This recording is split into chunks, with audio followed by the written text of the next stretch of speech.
Are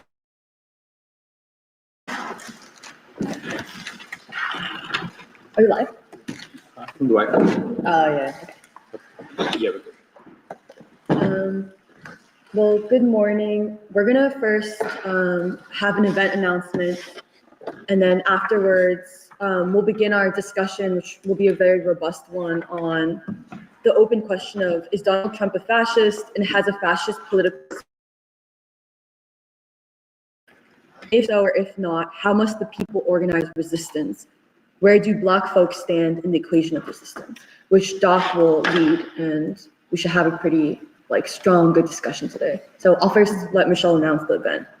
So tomorrow, October 5th, from 5 to 6 p.m. in West Philadelphia, some of us have organized a vigil for Azir Harris, who was one of the young men who were shot and killed in Grace Ferry in early July.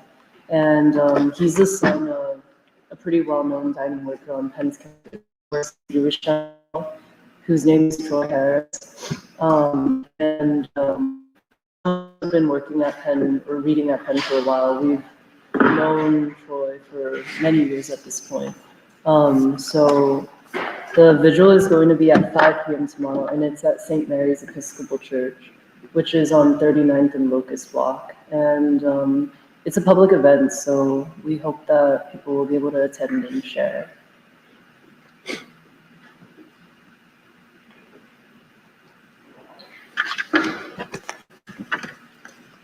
Okay. And there are quarter cards. Yeah, there are some quarter cards if people would like to take them.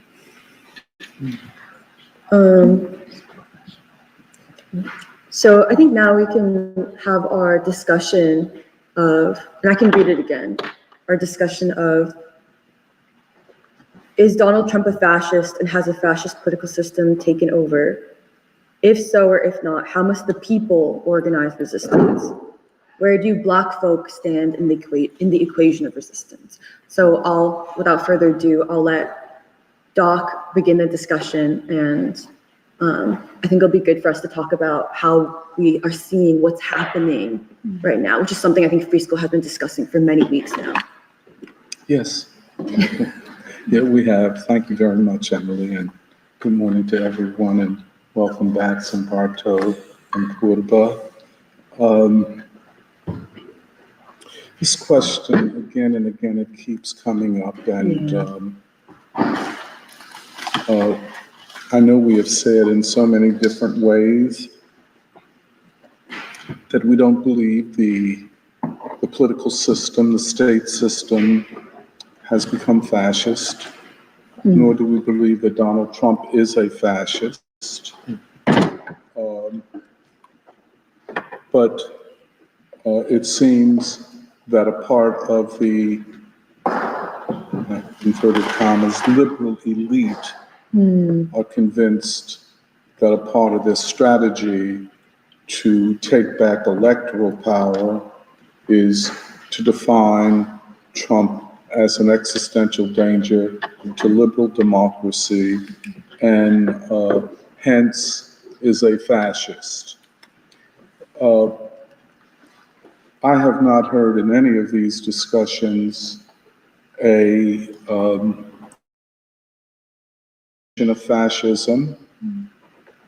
fascism. Right. It is, the point is to evoke images,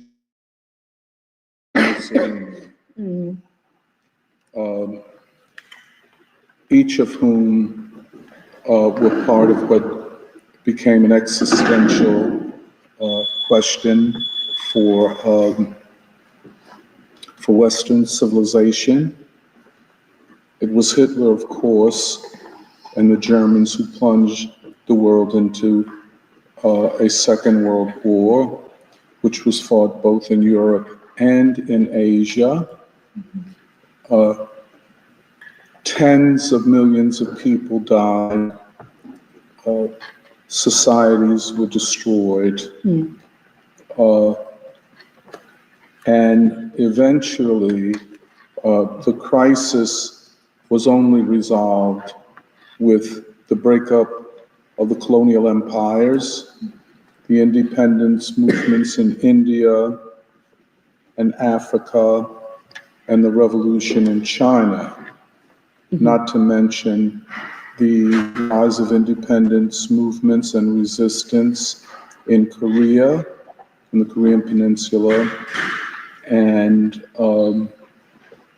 in Vietnam and Southeast Asia, and the eventuating in a certain way in the Cuban Revolution. We are no longer in that crisis. However, I just wish to clarify that fascism is a specific form of state power. It arose in Italy, and the name fascist comes from an Italian word. It arose in Italy in the early 1920s. It was taken up in Germany. Both the Italian and German forms of the movements had in their names socialist. In fact, the regime established in Italy, called Italy a socialist republic. The Nazi Party, the full name is the German National Socialist. They may have put Democratic in their party. But the conditions that gave rise to them, both in the particular countries and in the world, are quite different from what we're seeing in this country and the world situation. I just say that without going into a lot of detail about definitions, which I could want, to say that more than a claim is necessary, you must show evidence of fascism. It is very consequential. If it is just a trope or use of language to put the Democratic Party back in power in the national government, then say that. If you want to make the argument that Donald Trump is an existential threat to liberal democracy, you can say that without invoking fascism. Calling the system fascist or calling Trump a fascist, although there is evidence, strong evidence, of his attack upon bourgeois legality and the liberal regime that it underpins. That does not ipso facto constitute fascism.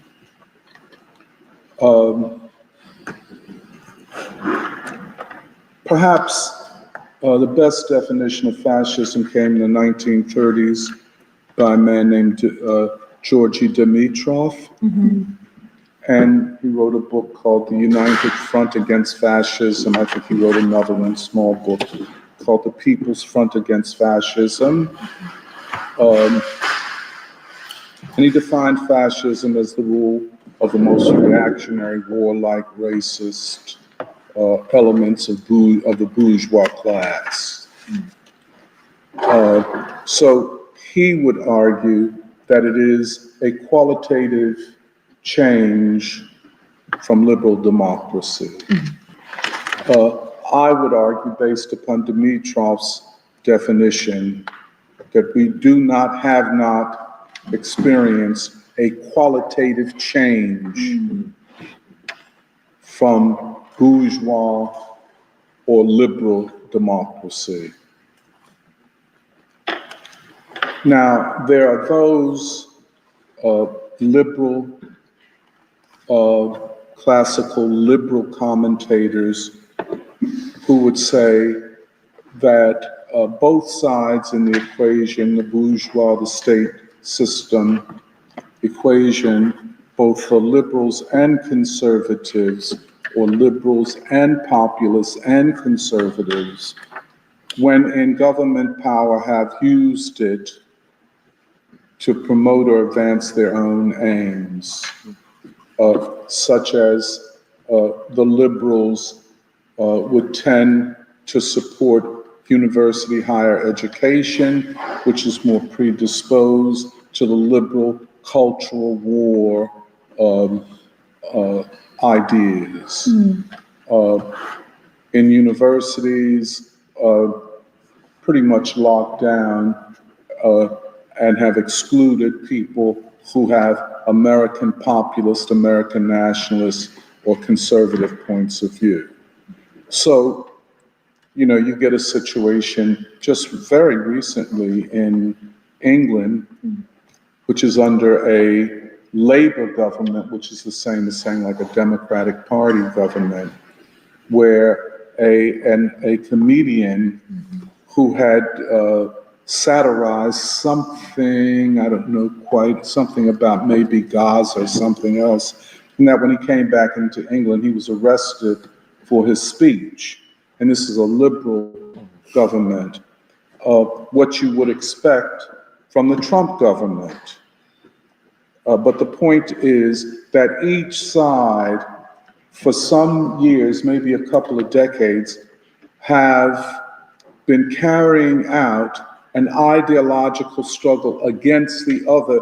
And in this ideological struggle, there has been efforts to capture major institutions like universities, like the internet, like journalism, and so on. So the question is, have Democrats or Labor Party supporters, in the case of England, are they also a part of a post-liberal, as some call it, illiberal government regime? In other words, would we call them fascist? Because they're doing something not unlike what Trump's followers are doing, but in a different direction now. But then there are other questions. Was Jim Crow fascism? If we talk about repressive policies, were gangs of whites lynching black men and women, was that fascism? Was the brutal assassination of so many people, were these fascist acts? Was the Ku Klux Klan a Nazi organization? Actually, before Nazism, was, of course, the assassination of Emmett Till. Was this a fascist act? Was the assassination of Fred Hampton, of Martin Luther, was all of this fascism? Was Bill Clinton a fascist because he passed the most repressive crime bill in the history of the United States, perhaps in the history of modern bourgeois legislation, that ended up, as we say, locking up about 30% of young black men, and so on? Is it only fascism when white people feel threatened? And if so, make that clear. If there is a double standard about fascism, say it. Or else, as they say, keep quiet.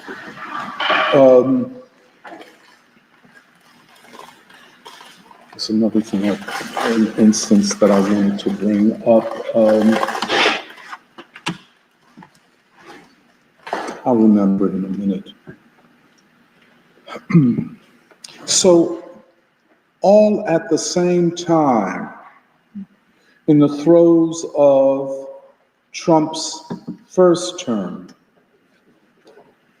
we get the 1619 Project and the book, The Counter-Revolution of 1776, which was published 2 years before Trump is first elected.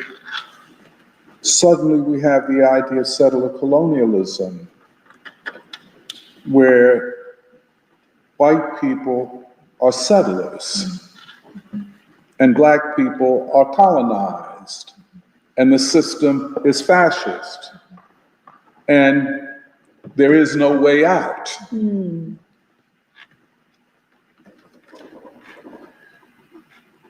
So there is a lack of symmetry, a lack of clarity, a lack of grounding in theory and history in all of these claims.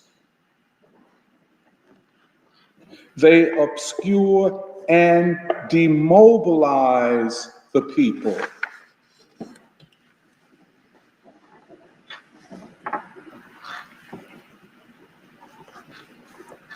There is no sociology of the people.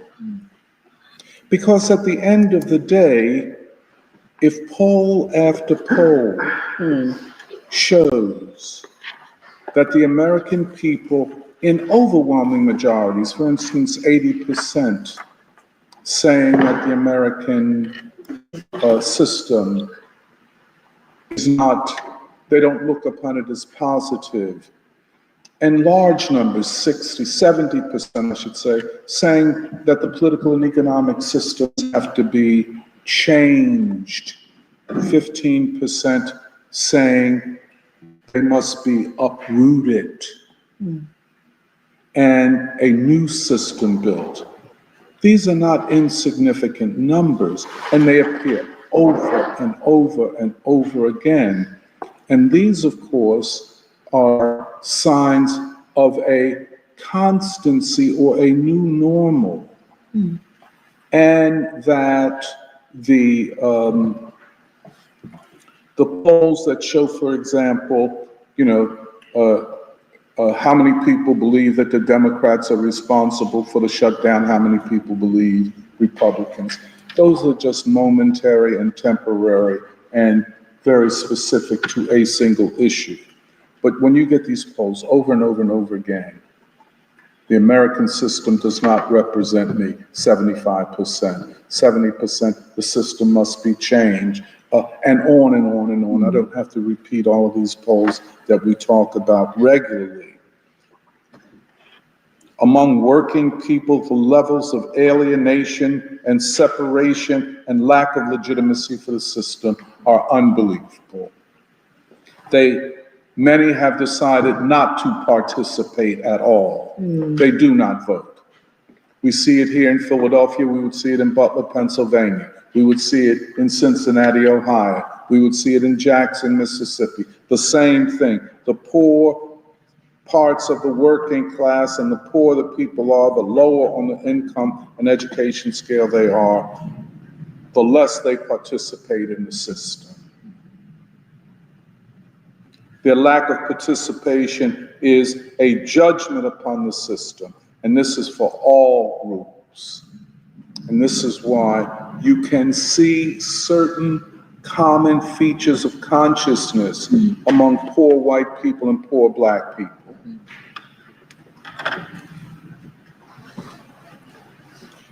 We have talked, and if you don't mind, I just want to repeat these 5 things that are indicators of this crisis. Deindustrialization.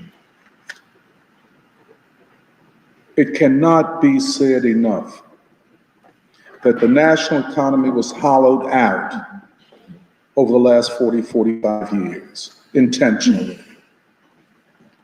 It was part of the drive for maximum profit in a world where finance and bank capital were dominant over economic life of a world system. They literally openly said it in the 70s and 80s. US workers make too much. And we have to bring their wage level and income levels down to a, quote, world standard, where American workers were not making that much more than Chinese or Vietnamese or El Salvadorian workers. And they openly said it, you know, that we want American workers to compete with workers in the developing world, workers in nations that have just come out of colonialism. And therefore, we will move plants and factories from this country to the developing world, the so-called global South. The American workers would have to fend for themselves because in the process of deindustrialization, unions were busted.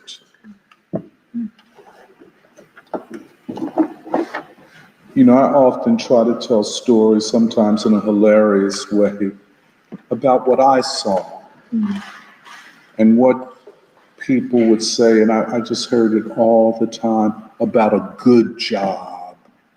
So-and-so has a good job. It was almost like they were talking about somebody graduating from college. They were so proud of him. My son has a good job. Or you would hear a person say, I got a good job. We organize in a union in there. I mean, this kind of working class pride and confidence and optimism. And I can't make these stories up, by the way. Or like I would tell you all sitting on my steps as a kid, watching people come home from work. That was, you know, the more I think about it, it was almost artistic or poetic to see them. I could name names. Clayton, who was a construction worker, very strong, very handsome cat, you know, coming home from work. And Miss Viosi and Miss Ruth walking home from work.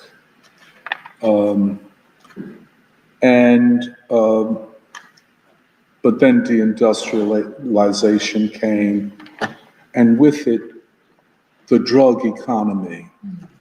I saw it take over my neighborhood. First heroin and then crack. And this could not be spontaneous or unintentional. Deindustrialization, a drug economy. A drug economy is a violent economy. It tears up neighborhoods, it tears up families, it tears up community relationships. It puts the activists on the back foot, the community people who are uplifting something on a back foot. You know, where there was Ile Ife, now there's a drug corner. You know, where there was Freedom Theater, there is something all around it, a cloud all around it, which is saying it's not safe. I don't know whether I want to send my kid on a Tuesday night to Freedom Theater or Ile Ife, because the space for the people who had positive intention and were still holding out hope, sometimes against hope, that space was narrowing. And a larger space for criminal behavior, in particular, the drug trade. And whenever you have a drug trade taking over, a different ethos comes, a different morality, a different worldview. It is kind of imitative of the capitalist mindset. You know, me and only me, and essentially me. And if you know, violate my business or what I'm doing, I will have to hurt you or kill you. I kind of saw it. And then, again, not unintentional. You know, it's like saying the drug trade, the heroin trade, the crack trade is the doing of black people. Well, heroin comes from Asia. You know, many of the ingredients for crack come from South America, Latin America. You know what I'm saying? The black community was used as a kind of staging or market ground for selling drugs. And the markets, the customers, were not black people essentially, but they were from the suburbs. This would eventuate, as we all know, with Kensington, and that Kensington must and should be studied because of the racial demographics of it, a trade that began in the black community, victimized the black community, eventually finds its greatest achievement, ironic, achievement in Kensington, a white area, white working class, and most of the people who are living there or are customers there are young white people, mainly from suburbs and mainly from the most stable parts of the white working class and from white suburbs. So you get this logical trajectory that deindustrialization casts a wide net over society. And, you know, just once again, Kensington is the largest open-air drug market in the country, maybe in the world. It is a phenomenon in and of itself. And of course, it deals with drugs that are mainly or have mainly been associated with white young people and white suburbs and the white middle class, which is fentanyl. This deindustrialization, we have to think about it more and more, and the devastation that it has wrought. And what I wish to make clear, it was an open war against working people and the poor, beginning with the undermining of the black community, as we will show over and over again, and the dashing of the hope that after the passage of the civil rights bills, now the economy would be our focus, that good jobs, that new jobs, that technical training and so on. After we fought for jobs, and this is Reverend Leon Sullivan. And again, you would have to see that mobilization of 400 ministers. Can you imagine 400 churches united to say to the corporate giants of Philadelphia, if black people cannot be hired, black people will not buy what you produce. Yeah. It was, you'd have to see it.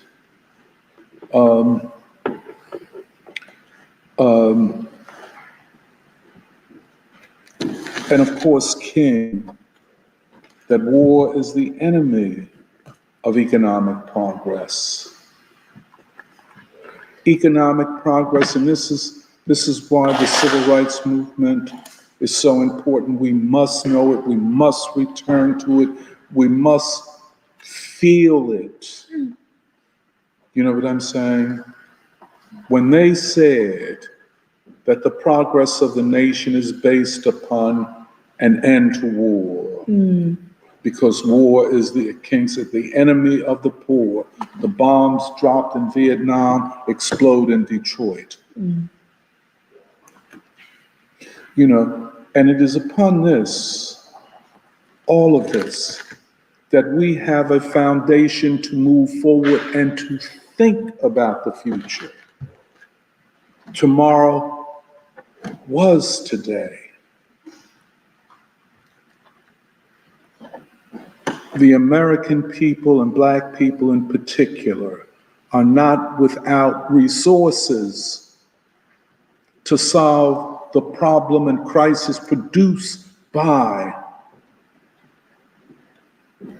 a degenerate, immoral ruling class. I just want to say one small other thing about deindustrialization. With deindustrialization comes the defunding of public education.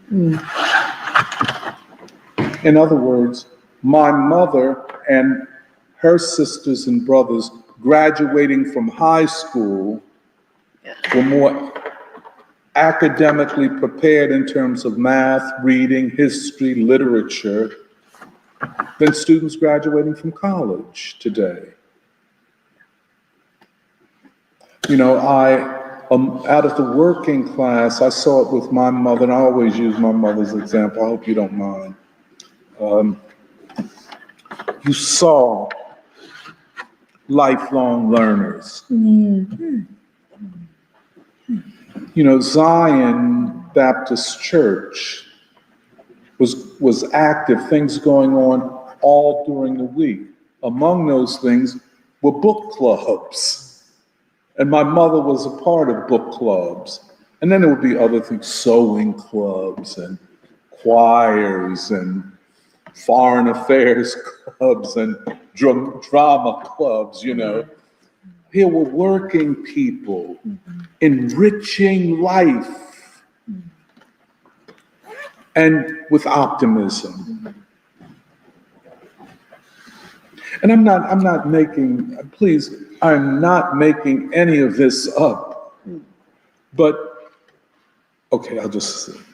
The other thing is, in this moment, in the civil rights movement, as a movement of ideas and consciousness, you saw the maturation of the Black proletariat in Philadelphia. And I think Purba and Sambarta were just telling me about their trip to the South and how different, for example, Memphis is from Philadelphia. You know, one of the things is that the Black proletariat went on the fast track to maturation and development and consciousness. So all of this music, we call it jazz, we call it rhythm and blues, we call it gospel, comes from the same people and the same institutions. Everything. Lee Morgan, John Coltrane. How do you get both of them coming from North Philly? Barbara Bullock. You know, it's just, this is an extraordinary thing, but it comes in this period of the full maturation of the Black proletariat, where it leaped forward to achieve a world level of consciousness. The consciousness of the Black proletariat, let us just say Philadelphia, sought and achieved unity with the proletariat of India, of China. Their world was not confined to just their neighborhood. Some, but you could see coming out of all of this, a new people, a new part of the working class, a new vanguard of the people. There was never a debate of should we come together to struggle. That was not, I mean, even to consider that as a question to be debated it was nonsensical. There was never a question for most of us of abandoning the city, as so many white folk did. Our concept, we will make Philadelphia better, even in the darkest times. We will stand and fight. That class consciousness, and thus the building, we talk about the gods Yes. of the metropolis. But then, 25, 30 years later, you have new gods, you have a cultural revolution. Not just Ile Ife, freedom theater. You had a open assault, let us say, upon universities in our neighborhood, especially Temple, which was in North Philly. We make demands upon Temple, including African American studies, including Pan-African community education programs, which was like a school operating in the evening. Yes. I mean, it was just, this rich proletarian culture and environment, this space, primarily North Philadelphia. And so, in a lot of ways, if you do a study of Philly International and R&B, because R&B is this high form of folk culture, urban folk culture. So when you get Kenny Gamble and Leon Huff and Tom Bell and them composing all of this great music, listen to the lyrics. You got to give the people what they need. Wake up everybody. A family reunion. I'll always love my mother. What else? I mean, so much. The Spinners, the song Sadie. How do you get more human, more beautiful, and it's all coming from the Black proletariat. This is not, this is why these arguments that people like Trump and Charlie Kirk and are making about we have to go back to the greatness of white people. I mean, it's almost hilarious. And all of it, you would have a friend in your neighborhood, and maybe she sang, or maybe she was in the choir. Suddenly she got a record deal. Did you hear so-and-so got a record out, And we had our institutions, the Uptown Theater. I mean, I just cannot tell you. Like when we go somewhere and we saw Patti LaBelle. Oh, we saw Patti LaBelle at the Met. Way up in the balcony somewhere. Yeah, we saw her, Hey, man, back in the day, all you had to do was go up to the Uptown. The Delphonics, the Stylistics, James Brown. I mean, the Motown Review featuring Stevie Wonder. This is the way we live. This was life. Deindustrialization and all that went with it.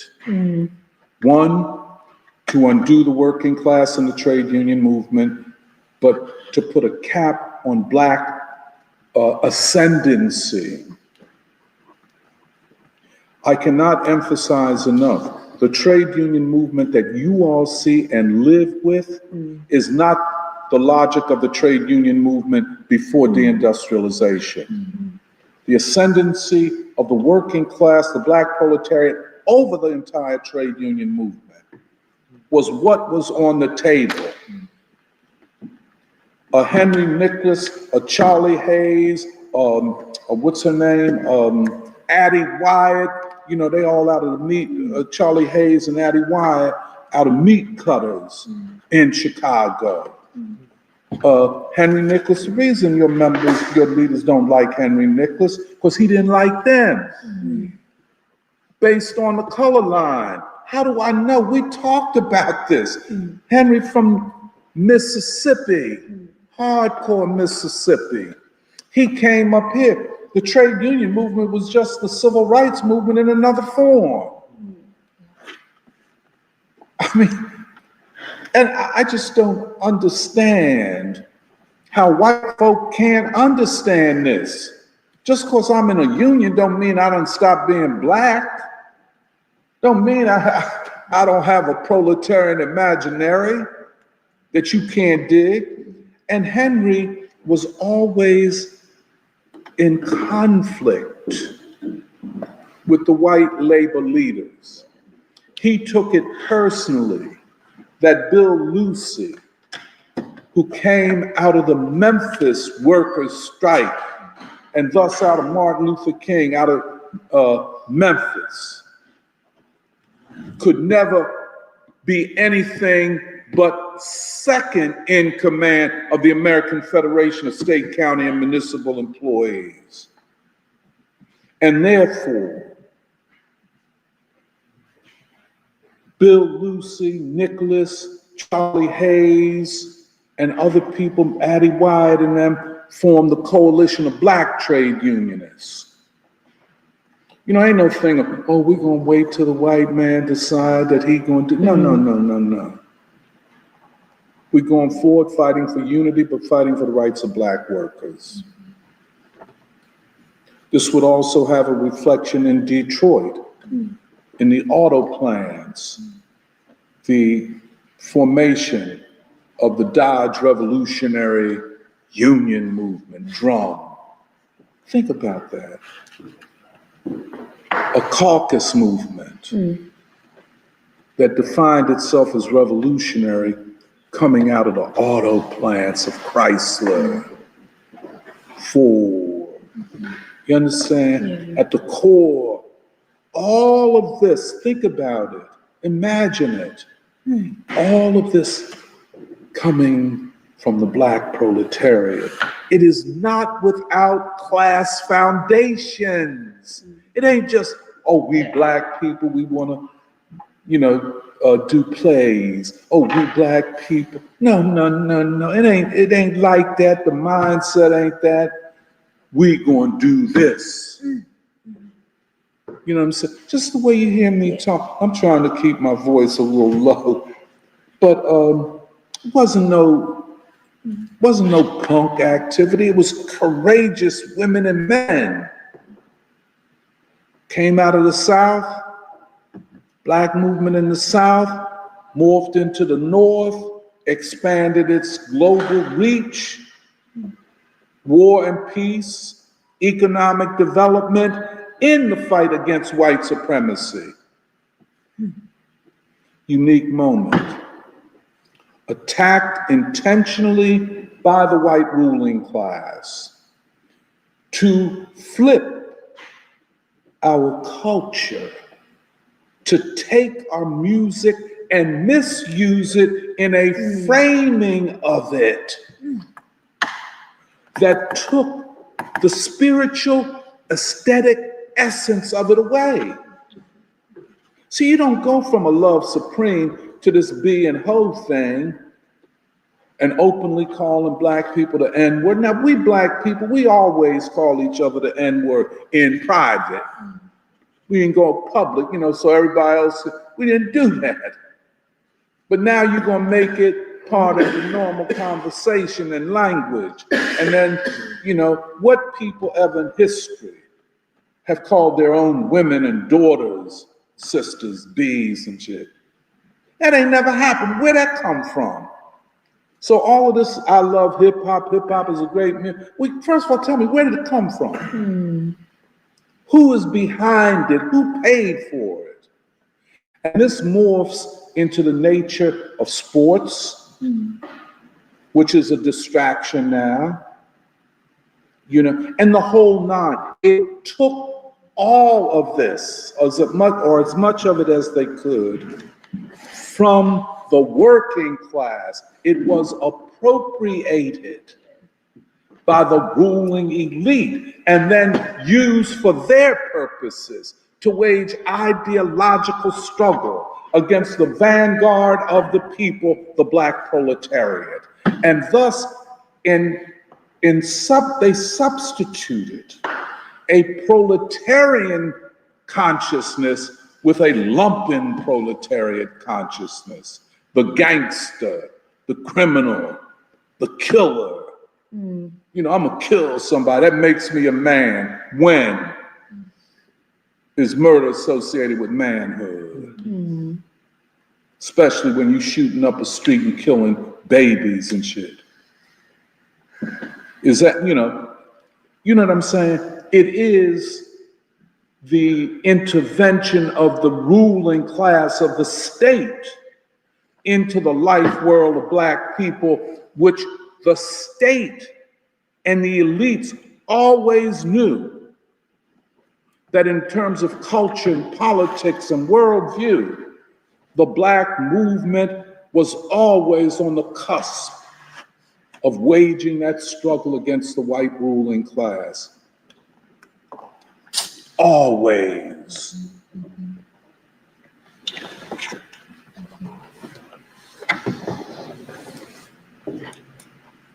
I think that, and this is what I want to make clear also, deindustrialization comes at the very time of the expansion of the U.S. empire. Now, what is the U.S. empire? It's not the British Empire. It's not the Roman Empire. It's not occupying every country, but it is the control of all of the levers of the world economy. I can destroy a nation. I don't have to use bombs. I just distort your currency. You take a small nation like Mali or Guinea, or even a larger one like Nigeria or Cote d'Ivoire. These are fragile economies. These are poor nations. These nations economically are easily broken. Then you assassinate their more forward-looking leaders. You engineer coups. You train an army of neo-colonialists and parasites, both in Black America and in Africa, and certainly Asia. So empire is the control of all levers of economic, political, and military power by the West, and in particular the United States.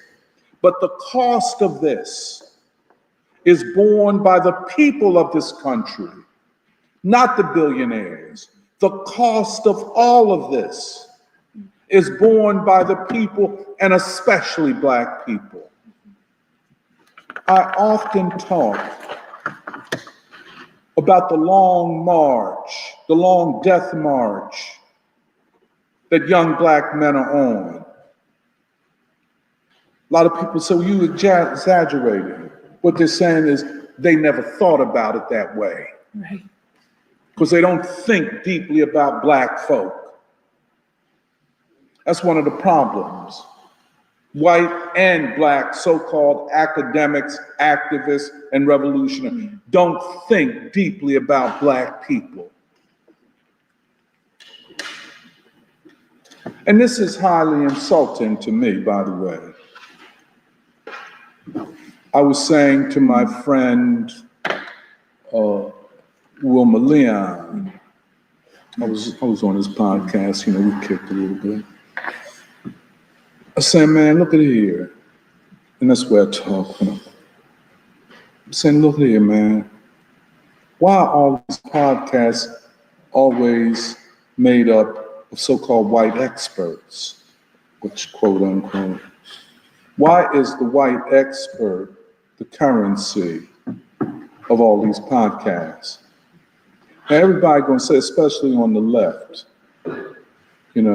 the Duran, the Danny Haiphong, and these people have large hits and views and so on. But why are you always recycling the same white people over and over and over again? it's gotten so bad that my man Garland Nixon, he done forgot my phone number, but he ain't forgot all these white people.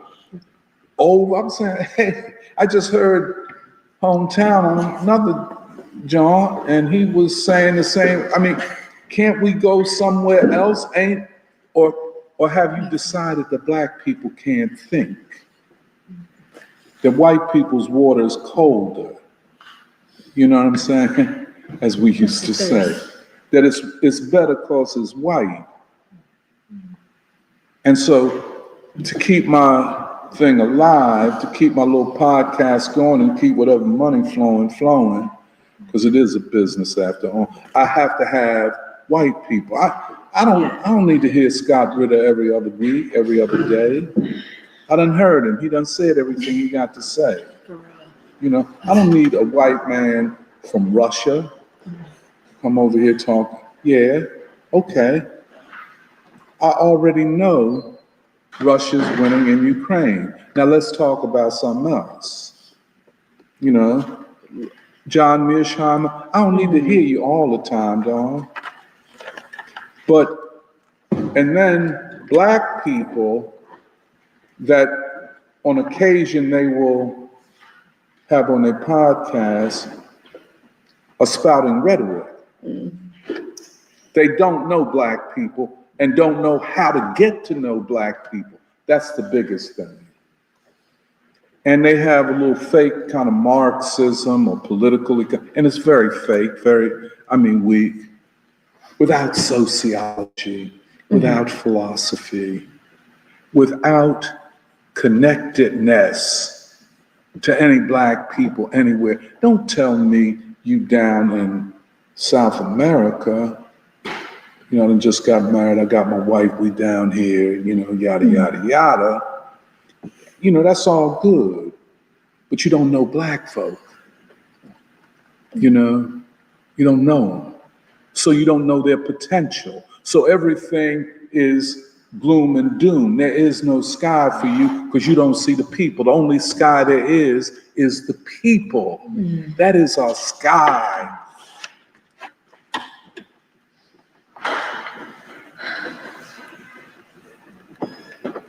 They don't understand the cost of empire. They don't understand 37 trillion, soon to be $50 trillion of sovereign debt. How that distorts a political economy and a society. Deindustrialization and the cost of empire have made American society unsustainable.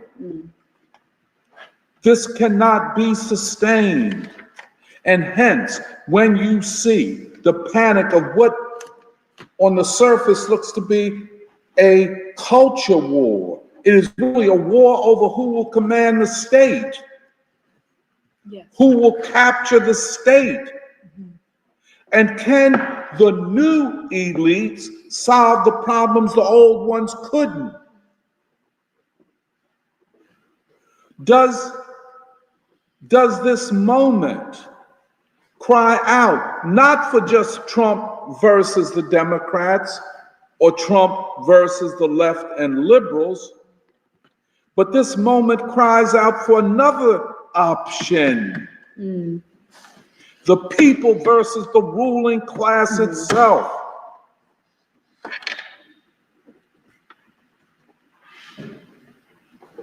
The anti-fascist claim, quote unquote, avoids the question of a new democracy and all people's front against empire and deindustrialization.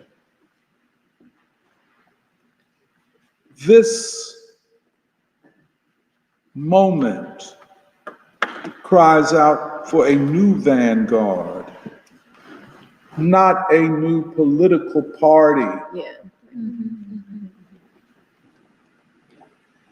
The people, especially black folk, are highly organized and always, we see it all the time, always aspiring for higher levels of consciousness.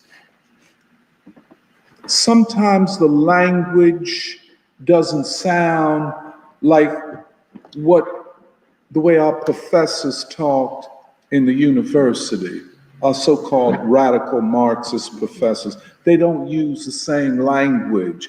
By the way, they pray to different gods.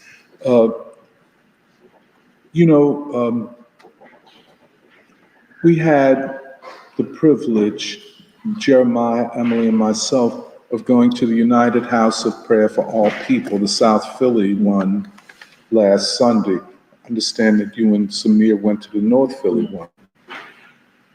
But one could, and I'm glad that Alice didn't go with us, because I know there'd be tears flowing, because, they treated us better than we were treated at the Garden of Prayer.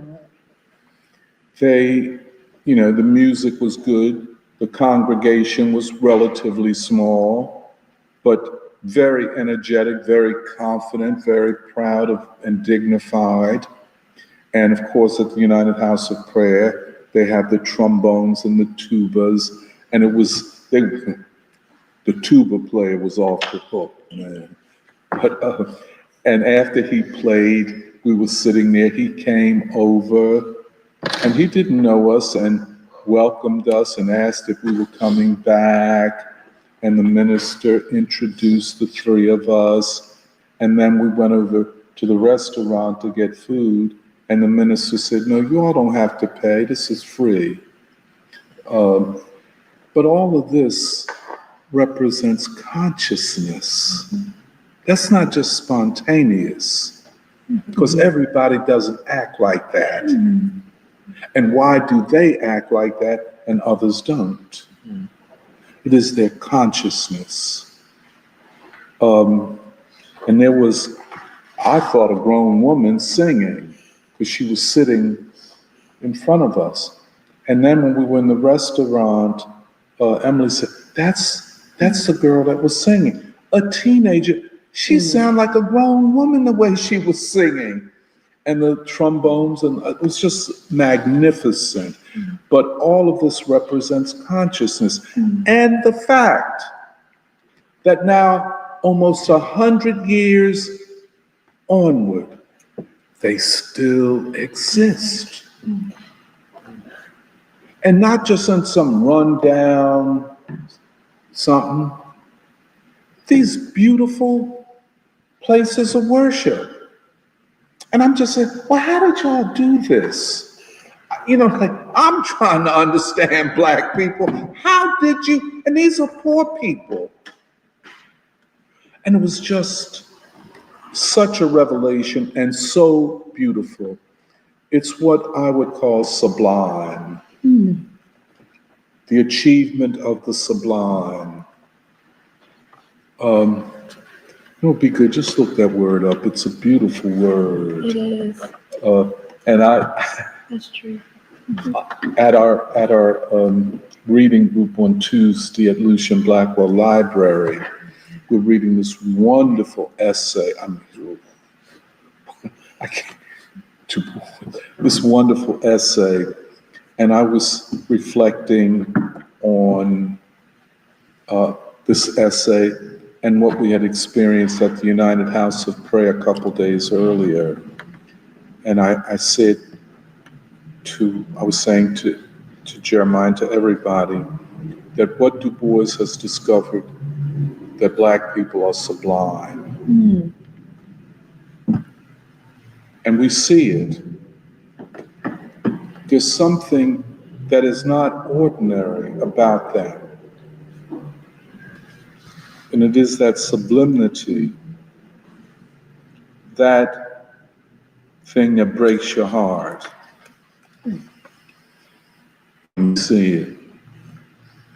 And when you realize what you are looking at, they're just too kind, too generous, just too much.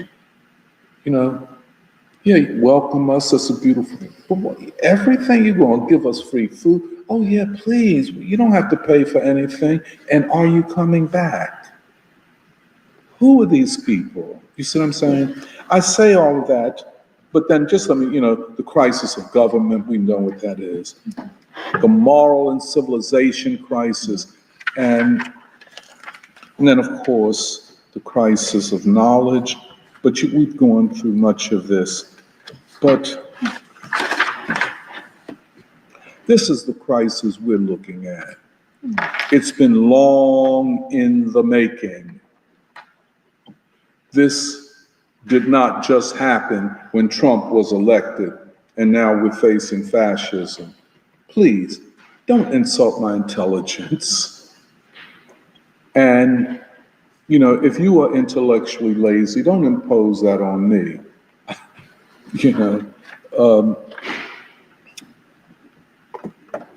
But the question is, how does a system, now we're talking about system behavior.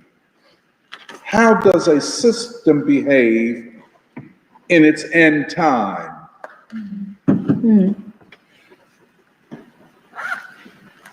But only to look at systems is not to address the other level, the agency of groups, classes, and strategic individuals within those systems. I know that was a lot that I said. To know a system is not to know it in its totality. You have to know the agents that keep a system going. Right. Dominant players, strategic players. And what occurs when the crisis among them is so intense and existential that the system itself gets clogged up and cannot function?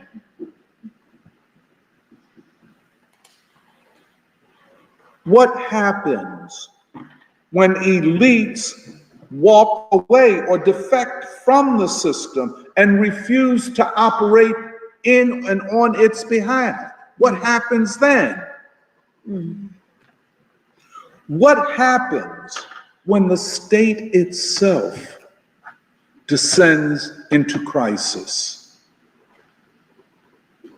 Now that's the system. That is not the masses.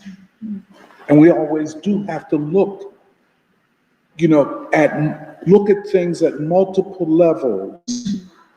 Systems, agents, networks, mid-level, macro, individual, economic motivations, social, political motivations, ideologies. A comprehensive view of this crisis requires work, requires study, requires a knowledge of history.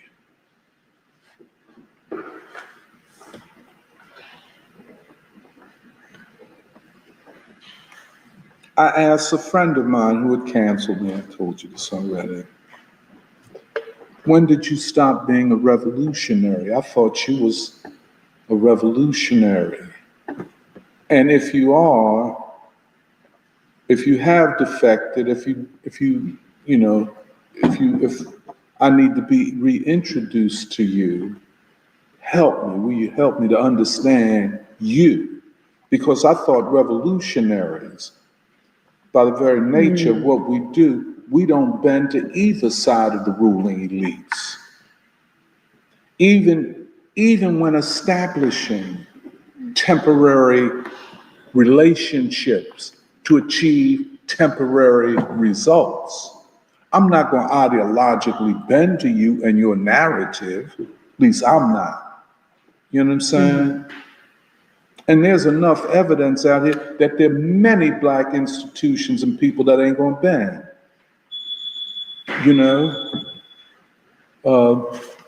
And of course, Fawcett's work is very, very helpful. If you have an alternative, why submit to the thing that is not you? If I'm down with the United House of Prayer, or if I'm a Moore scientist, or if I'm down with the nation, or if I'm a Methodist, I'm gonna stay on post. I'm in this because these are my values and my beliefs. And therefore, if you notice, the black gods of the metropolis that Fawcett talked about, even up to this day, they don't have white people coming in there, white politicians or black politicians. They don't do that because they have a set of values and set of beliefs, and they work hard to maintain them. And part of the secret of our survival is this.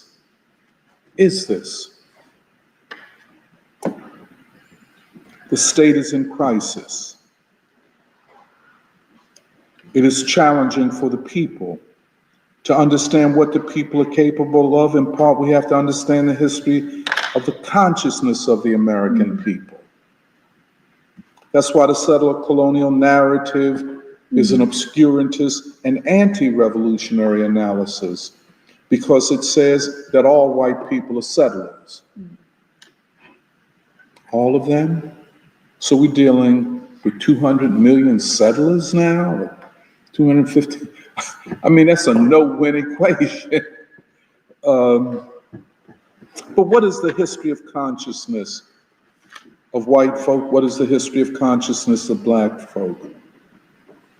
What does the class conflict, the conflict of economic class interests look like in this moment of unraveling a end game crisis?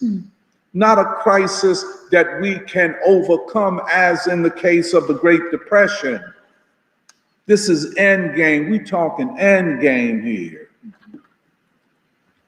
There are no good outcomes for the American ruling class. The only possibilities for them is to find a compromise with the forces of world historic progress. And frankly, I tried to say this on Wilma's show. He doesn't ask me the right question. When I said the American social system ultimately will have to look more like China, ironically. There will have to be a social contract enforceable with the people. Government, this idea that government, Stephen Bannon, we're going to eliminate the administrative state. Hold it, money, you done overlooked the social contract, dog. So what, we gonna all become white individuals with our guns living in Montana and, doing what we white people like to do most, which I don't know, and listening to our music. You talk about a black proletarian imaginary. I guess they call that the white working class imaginary, because that don't lead nowhere but to nihilism. But I don't want to. Again, I want to emphasize the idea that we have entered into fascism is in effect, consciously or not, a way to demobilize the people. There is no way out. If we are in fascism, okay, let us, for the sake of argument, agree. We're in fascism. Now what is to be done? Oh, we have to mobilize an anti-fascist united front. Okay, now how do you do that? Well, we have some students from the University of Pennsylvania. We have some young people who are out on Baltimore Avenue and in West Philly and Southwest Philly. And we got a couple black people that are lost and turned out. They with us. You know what I'm saying? That's your united front. Then we got a few staff members from different unions, all white. So the United Front Against Fascism is predisposed towards whiteness and white people. You say, well, what about the Nation of Islam? They have regularly, over the last 60 years, been fighting against the Israeli regime. Oh, but they're not qualified to be a part of our pro-Palestinian coalition. You see what I'm saying? Because that would bring bad publicity from liberal whites and Jews. You see what I'm saying? So we can't have them because they don't meet our standards. We say, what about the United House of Prayer for All People? Well, who are they? Or you don't know who? Well, let me ask you this: what about the Moore Science Temple? Well, I ain't never heard of them. Well, when you go down the list, they ain't never heard of nobody, and all the people ain't never heard about a black. So the United Front Against Fascism is an all-white thing. Although, if you measure what is fascism, it is black people who have suffered the most from Jim Crow up to the Crime Bill of 1994. You understand? I mean, we locked up. Y'all ain't. I mean, you look at some of these penitentiaries. Ain't that a holding camp, a concentration camp? I mean, what we in? You know, put a cat in solitary confinement for 30 years. I mean, what is that? Oh, but we ain't talking about that. We talking about the overall society. Well, how are you going to talk about the overall society and don't talk about black people? But you get my point. The weight of evidence for it being fascism comes primarily from liberal thinkers and liberal think tanks. The idea of a settler colony. You know, it's so interesting. If settler colonial theory, a 1619 project, the counter-revolution of 1776, everything come out at the same time. And one thing you will find, in most instances, the New York Times is deeply involved. I mean, doesn't that kind of unsettle you? Yeah. That the 1619 project comes from the New York Times and is promoted by the New York Times and is published by the New York Times. You ain't never published nothing else like that. You know? So why this now? Okay, I'll leave that alone. I'm just going to end, y'all. A lot of this returns us to the mission of the free school.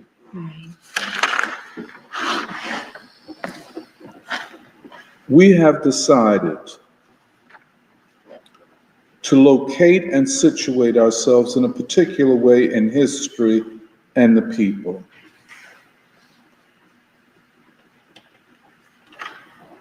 We have attempted to study the people in order to know the people. We have said it again and again, and I hope more people will understand what we're talking about. Du Bois is the start of a new movement of world thought, and it is his sociological approach that can help to unlock knowledge that we need to know. You know, in a certain way, I felt very proud, I guess I used the word proud, when Wilma Leon said that the free school is continuing the work of Du Bois and the Philadelphia Negro. And I think we are. And I think we must. And I think genuine fighters, principled fighters for the human being, for making a better society, for a new democracy, if you were principled, you would join the free school. You would try to understand what the free school is talking about. You, in essence, would be the path to our doorstep. There is nothing like this. And you know, I guess I've been around long enough to have seen comings and goings of individuals. I mean, I really have. And, you know, I kind of, you know, I've always asked, you know, I mean, I asked for so-and-so, 3 years ago, you was running down the street, laying in the street. You was the most militant, yada, yada, yada, fighter for Black Lives Matter. Now where you at? I ain't seen you. What you doing? Or I thought you had so much to say, you know, at the Black Radical Tradition Conference. Where you at now? The struggle ain't ended. You know what I'm saying? Or, you know, Samir's friends, I'm glad I got you out of that garbage. Man, you was, look, I question a lot of these grifters for whom the movement is a way to celebrate themselves, to find celebrity for themselves. But the free school is doing the right thing. It is hard work. It is work that requires commitment. It is work that you do because you love the people.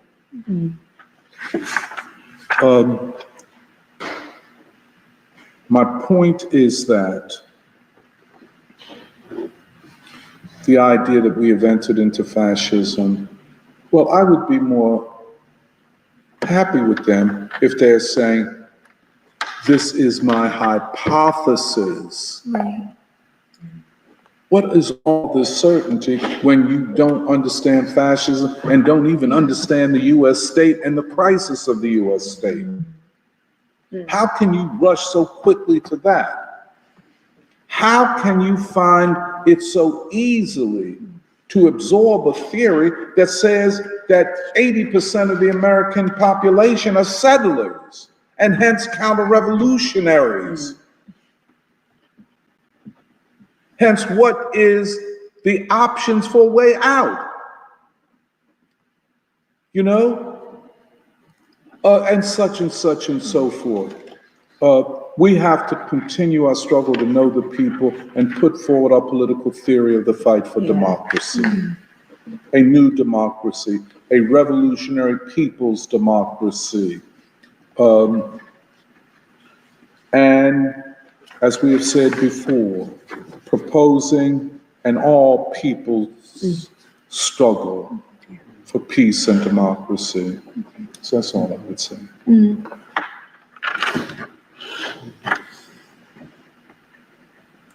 Okay, well, I'm sorry, since go ahead. you called me out, Doc, I have to speak first. But I have a lot to say because I prepared in advance because, you know, I know that this topic is fascism and it's a hotly contested one. But, you know, I guess now, you see, when I was a young head, I tried to understand the old heads and I'm still trying to understand. And I'm interested, as I've said before, in the process of development of how things ended up in revolutionaries' lives. So, you know, I'm very interested in the movie One Battle After Another, and I was telling you before class that the metaphor of the youth running on the roof was a metaphor for the youth running too quickly ahead of the older generation. And I really dug that metaphor. You know, based off of my experiences with you, but we really, I really, I won't put words in anybody's mouth. I like that movie a lot, but it was like you said, it was a fantasy. It was an adventure. It was a romantic adventure in the first half, and then in the second half, it became a stoner comedy with Leonardo DiCaprio. And I won't spoil. We got to talk about it. Yeah, I agree with that, though, man. And, I didn't know. I didn't have the words to express it like you. Yeah, well, we got to talk about it more. We got to see it again too. But the reason I bring it up as a romantic comedy was because back then, when I had this was back in 2016, and then I want to, define fascism, my definition. But back in 2016, there was a lot of urgency. You just get exposed to something new, like socialism or a world struggle for justice and peace, and you want to get involved immediately. And so as a youth, there was a lot of urgency on my part. It was also like a religious experience because it was like, oh, now I know the truth. Now I know who betrayed me. That 2016, 2015 was when I unregistered as a Democrat, became an independent, and then I got arrested at the Trump inauguration. But I mean, I want to talk about that year because that was also the year of the Revolutionary Science or Revolutionary Times conference, and you made the argument at the end of the keynote panel, which was, if Donald Trump is a fascist, then what is Hillary Clinton? And I want to reiterate that when I just give definitions of fascism, and also tie that into my personal narrative, my romance build-up, becoming a young man into this movement, which is that I know that you spent some time on Wilmer Leon's podcast, and he has a view of fascism that Donald Trump is a fascist, but I don't think that this narrative is what the way the youth see things.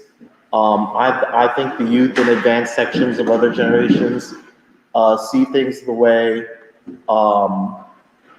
I saw things in 2016, which is, it's not just that Trump is a fascist and he's come to seize this system, but, something more, something more complex than that. And, just real quickly, the Trotsky definition of fascism is that the petty bourgeois betray the elite and serve as the base for a fascist party that is controlled by the corporations that seize power of the state. But then there's also you said Giorgio Dimitrov's definition, but there's also Arpalm Dutt's thesis of fascism and social revolution, which is that the people who hold back a social revolution are the fascists because they're preventing the development of a regular, in the terminology in studying fascism is the mode of production. The mode of production is important. I mean, I know there's a lot of race and cultural content in fascism too, Right. but all of that is already touched upon. Okay, yeah, I know that they're racist too, so I'm talking about the class content of the fascist movement. And then there's the new left definition of fascism, which is that, the new left, like the critical theorists, have merged Freudianism and Marxism to say that the working class had a daddy issue, let's just, say, and it's present in the movie One Battle After Another, that the white man has a crisis of sexuality, something Freudian is going on in him, that he but the new left, their thesis, their hypothesis is that the working class, because of Freudian uncovered Freudian issues in their consciousness, they can't develop, and they need a big state, they need a father figure. This brings me into Jay Sakai. I was looking up while you're speaking of the origins of the book, Jay Sakai and the Settler Proletariat, I forget what it's called, but he was a pseudo-anonymous Marxist, Maoist author who was influenced by the Black Liberation Army. And, Assata Shakur recently passed away. And, but I do, based off of my, experiences and the mistakes I made, I feel like I have enough experience to say that a lot of the Black Liberation Army, and I fall more on the Huey Newton side of the equation. I feel like we all do, but the criticism has to be that the pessimism in the working class is similar to that of the pessimism in Trotsky, is that Trotsky has, and this pessimism that the new left has, that there is no revolutionary potential. The revolutionary consciousness is not there in the white working class for the various reasons that these tendencies say. And philosophically, pessimism is so similar to conservatism. It's a black-white thinking that makes people paranoid. And when you hear people like Chris Hedges talk about Christian fascism, Yeah. I agree with him up to the point where he says, that this Christian theology, white, the white nationalist elements in the Christian theology could be fascist. But Chris Hedges also he has as a elite journalist, he has a contempt for the working people, and so he sees all the people who use this language, the so-called base, the white working class base of the people who use the Christian, Judeo-Christian, Western civilization narrative. Sorry, I'm not putting it in better terms. But where I disagree with Chris Hedges, and I feel like we mostly agree on this, is that he doesn't see that there is a revolutionary potential in the American people, and that we do have to remain optimistic, even if in the current moment, we don't see, what we want to see out of this movement. Because it does go back to, I'll try to wrap up, but it goes back to what you said back in 2016, that if Donald Trump is a fascist, then what is Hillary Clinton? Upton Sinclair once said that when fascism comes to the shores of America, it'll be draped in an American flag and carrying a cross. What he meant to say is that the aesthetic of fascism will match, the working or proletariat, petty bourgeoisie of the nation. And in America's case, it'll come as Christian. But I think the real substance of what he's saying is that it will come unexpectedly. It won't come saying, "Oh, I'm fascist." Like, yeah, you get Nazis in Pennsylvania that say, "Oh, this is the American Nazi Party, come join our white supremacist movement." But that's not the real fascists. The real fascists were the ones who, as you said, Doc, who shipped all the jobs overseas to China and Vietnam and Indonesia. That was the real threat to the working class. And Obama too. My issue with Wilmer Leon's perspective. All respect to the conversation you had to him, and only an OG like he could understand and tease out. All respect, but I don't think he's moving as fast as the youth who are not going to go back to a Democratic Party, who are not satisfied with another Obama or even a Mamdani. And these questions of okay, so if this is real fascism, I feel like it's tough being someone who sees things in the development of their things, because this narrative that fascism just started, if it's just Trump, it just started, then what were all these black men, in jail? What was all this heroin coming from Afghanistan when Obama was the president? If Obama is the anti-fascist, make this make sense to me. So that was my treatise on fascism. No, that was for the definition of fascism. Because the topic also made me, the two things one thing before I go into like the fascism thing is, like, I also was struck by Wilmer Leon in your podcast when you said, actually, if we're going to talk about the future American social system, which the people will demand, will look more like China, ironically. Because I feel like what you were saying, Samir, building on Doc, is really what we're trying to make sense of is the rhetoric of fascism, which is which I find ahistorical, like you said, and then the way it's used as a distraction from the real central questions of democracy for the people, which in a lot of ways I think has been the theme of Free School over the past 2 months, of trying to define and clarify the revolutionary democratic struggle in the United States, which I feel like, if anything, is heightening more than ever now because of the crisis of the state and the crisis of civilization, the crisis of legitimacy, and then like the way you define the 5 pillars of the crisis.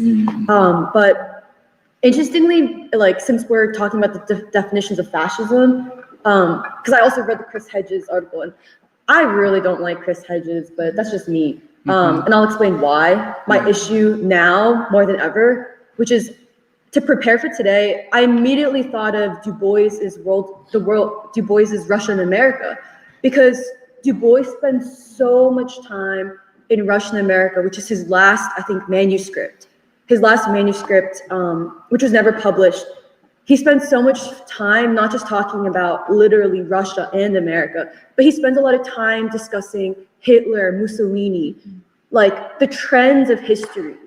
I think in a lot of ways he's trying to define the trends of democracy and the specific role of the American people, but more specifically the Black proletariat and what the Black proletariat shows about the future of humanity, which goes beyond even current the way Asia currently does things, or even the way like America claims to be achieving democracy, or the way Europe is, whatever. But Du Bois defines fascism as, which I found interesting, as he defined fascism similar to what you said, Doc, about the Italians, Mussolini, and the Germans, I think starting even like to the time of Bismarck. It was actually the socialists, so-called socialist parties. But the reason they took that up is because they were inspired by the Soviet Union, the Russian Revolution, or they saw that the Russian Revolution was talking about, like you raised to me, the mode of production, that Mussolini and Hitler, Du Bois defines fascism as a planned economy, hence socialism, but for the benefit of a few. So I guess you could call it the bourgeoisie or the elites. So rather than being a planned economy for the benefit of the general welfare or the people or the collective, it's a planned economy for benefit of a few.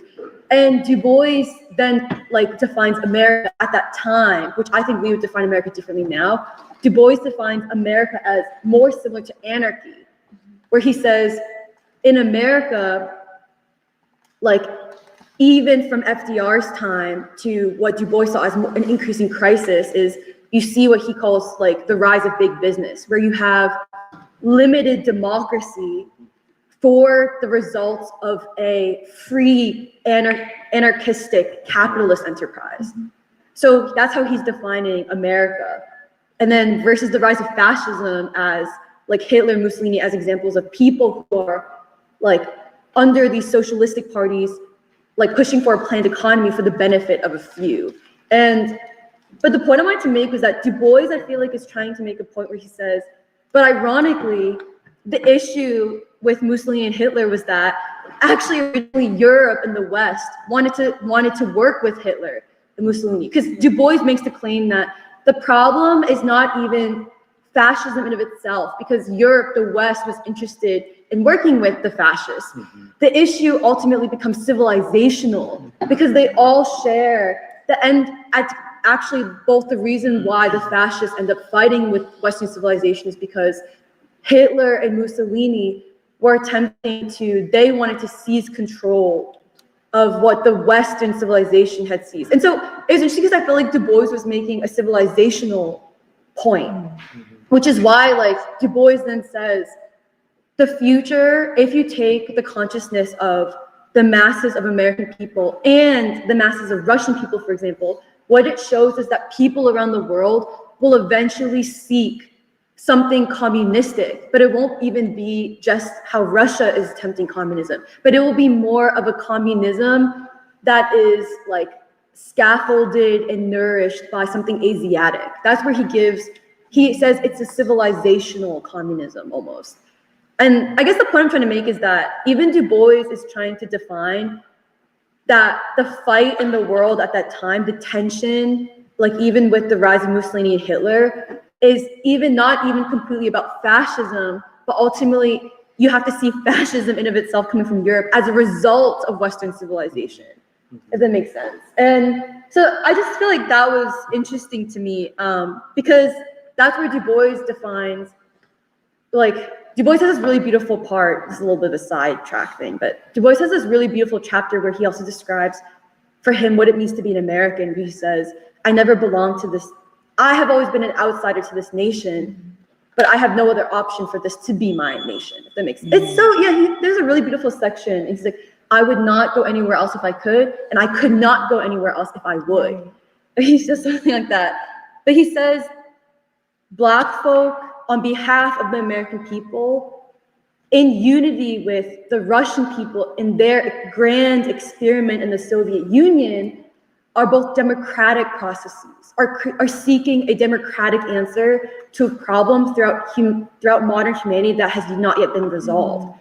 And that's where like Du Bois even defines this new communism that's Afro-Asiatic as like a vaster democracy. That in some ways it's not even communism. It could be called a vaster democracy. Is that what it was?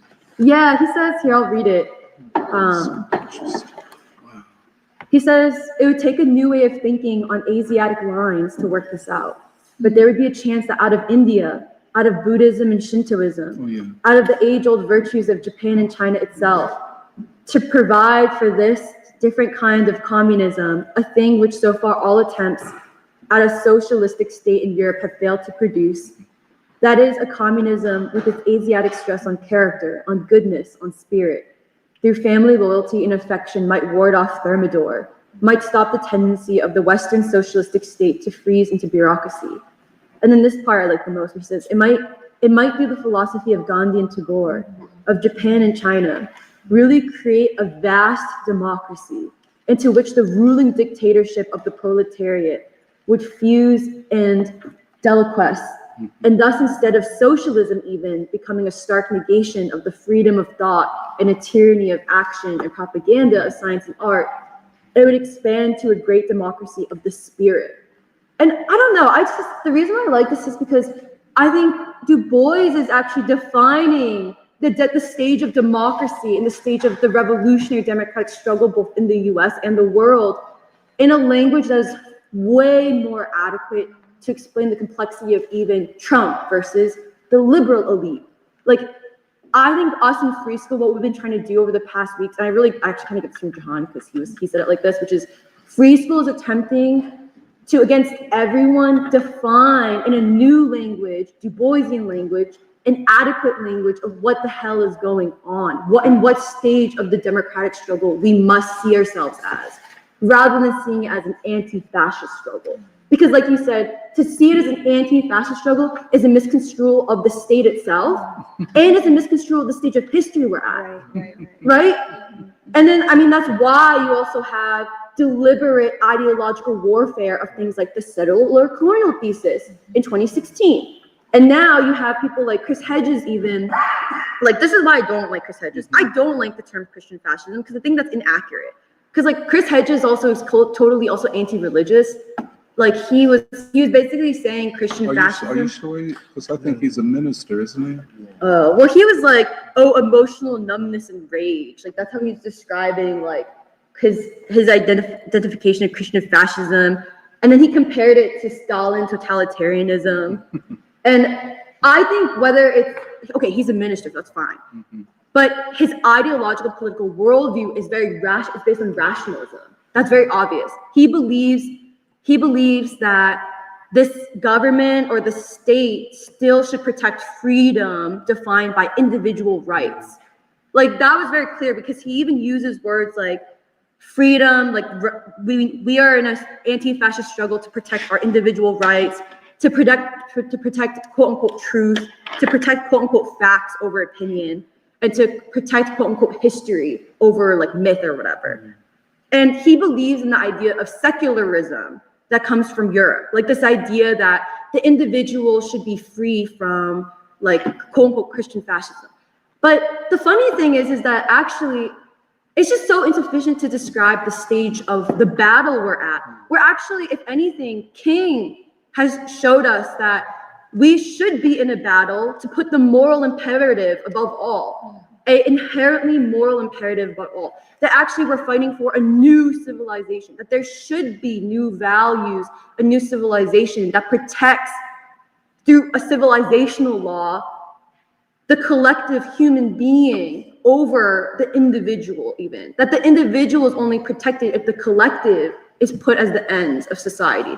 And I kind of feel like that's Kingian and also Du Boisian. So going back to Du Bois, where Du Bois would argue, rather than talking about freedom and rights or truth over opinion or blah, blah, blah, Du Bois says there's something to worship above truth and art itself, which is beauty. And I think that is in a civilizational assertion that we should believe that there should be a new civilization that is good, that is beautiful, that is divine, that is worthy of the human being's life, that is cherished. And that is the mistress at the top that even truth and art itself serve.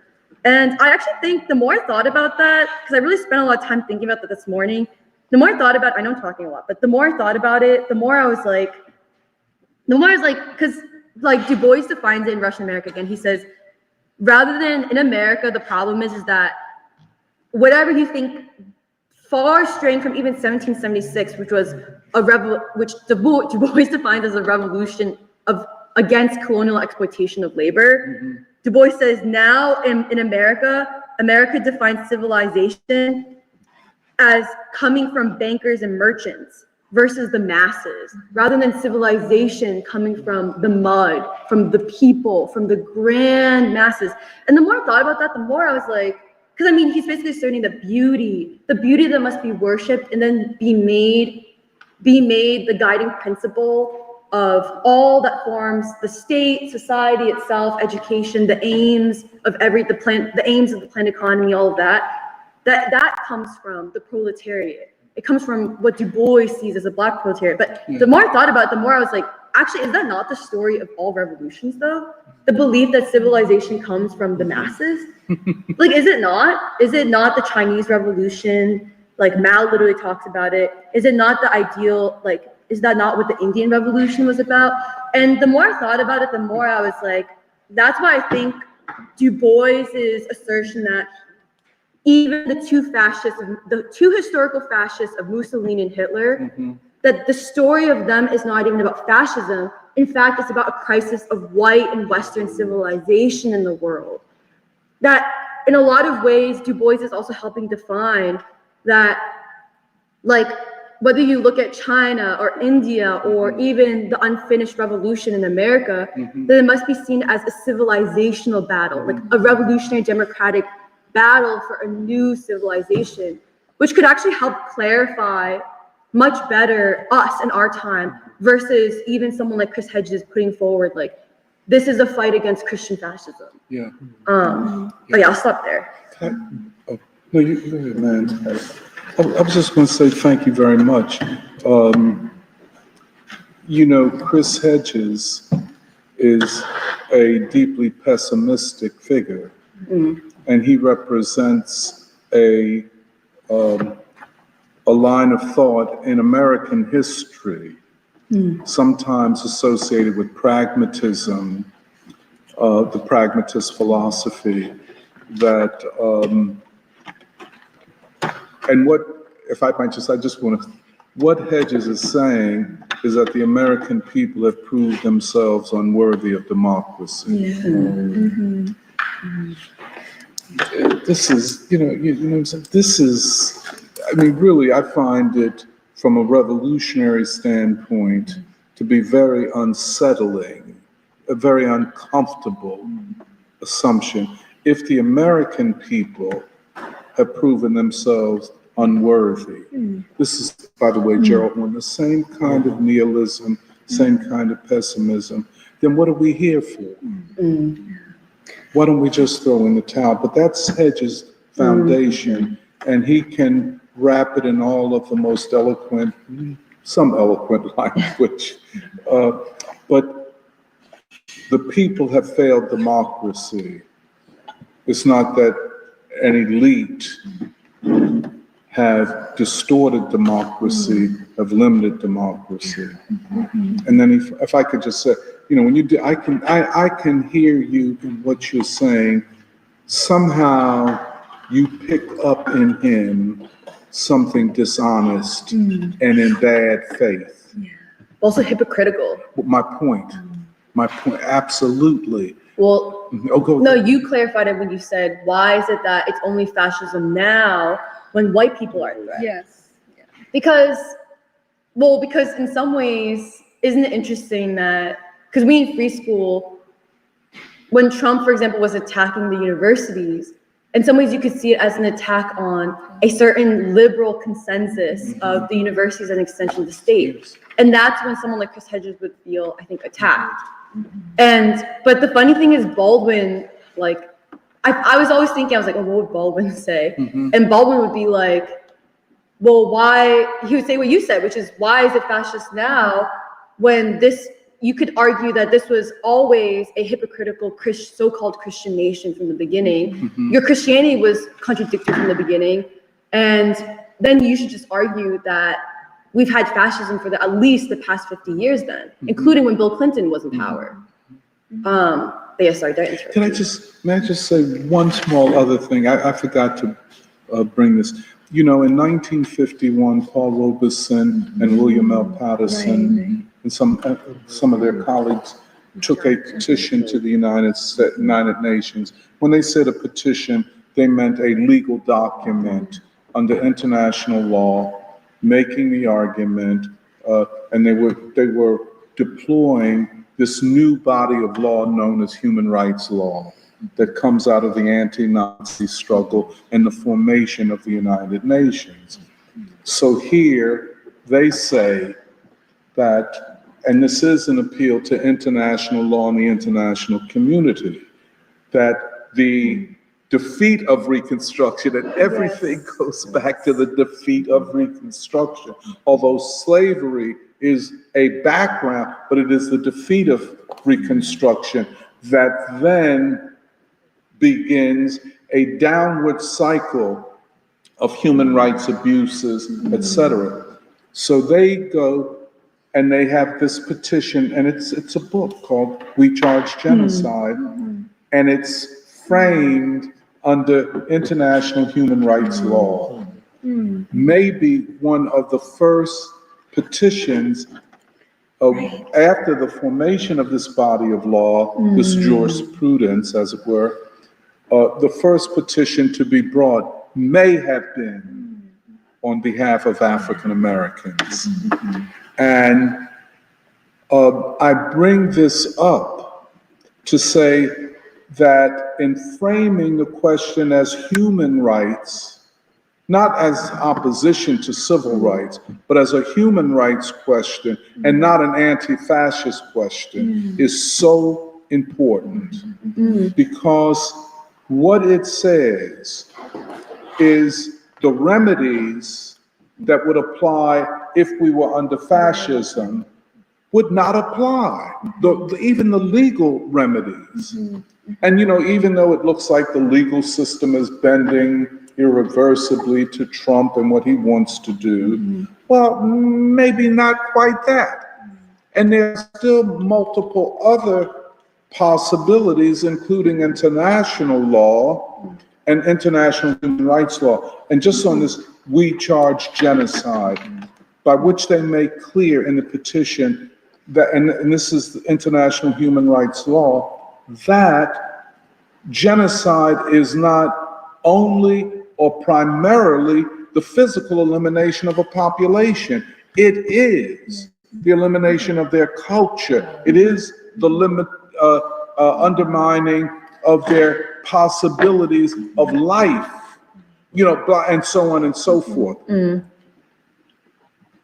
I think, you know, when you look at these multiple possibilities, and you're using Du Bois here, Du Bois probably was the first to speak before the UN Human Rights Commission, I think in 1947, making an argument that Black people had to be considered within the context of this new body of international law and jurisprudence. You know what I'm saying? I wanted to bring that point up to say that every option of resistance must be appropriated for this moment, including international law, including the international law that the pro-Palestinian movements are making to protect Palestinian people. The same thing.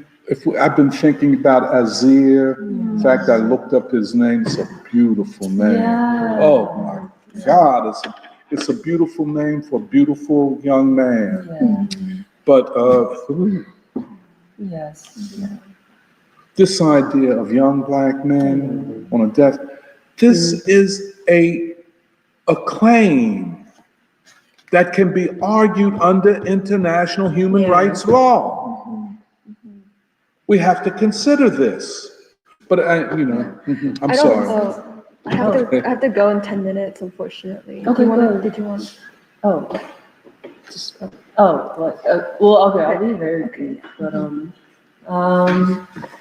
well, I'm still trying to put together some of what's been put on the table, but I appreciate that in last week's discussion we were talking about the UN, like the 80th Assembly of the UN, and I finally listened to a few of the speeches throughout the week, and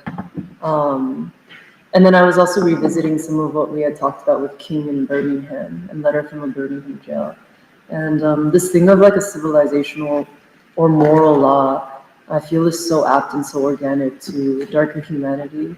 And in this crisis and in this moment, with our anchoring in Black consciousness, the gains of a Black freedom struggle, I feel that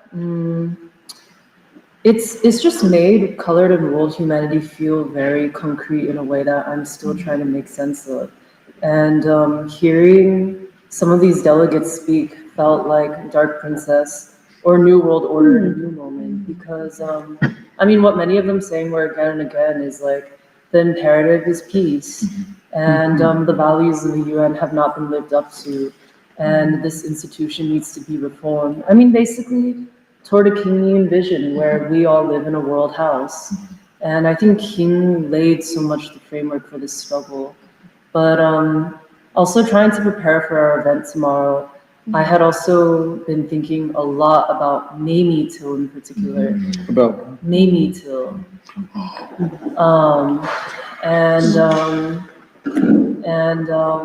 And then I've been thinking about King a lot. But if I could just say something about Mamie, and I'm saying this because this is how I've been thinking about this question of what is our sky? Why are the people our sky? And how do we march toward that new civilization? Or how do we, what are the makings of this new civilization? And what is America's contribution to it? But Serafina and I had talked about this a few weeks ago, but I was listening to this interview with Mamie Till, and she said that a few days after her son was so brutally killed, she was grappling with it. You know, what does this mean? Does she still believe in God? And she talks in detail about how a few days after he had been killed, she was sleeping. And she said that she felt the presence of God in her room, and that God grabbed both of her hands and pulled her upright. So she was laying down in her bed, and then she sat upright. And then she had, like Stevie Wonder would say, like she had a talk with God. And God said a couple of things in particular to her, which is, you should be grateful for your time with Emmett because he did not belong to you, he belonged to me. And I want you to know, Mamie, that he's done a very good job. He's done the Lord's work. Now it's time for everybody to do theirs. And she said that God had also said to her, I've taken one from you, but I will give you thousands. And like I had first told Albert this, and he said that it's biblical, that God had said biblical, that one of the first people in the Bible, Abraham, God says the same thing to him. He asked him as a test of his faith to sacrifice his son Isaac, and Abraham is willing to do so. And at the last moment, God says, actually, he doesn't need to die.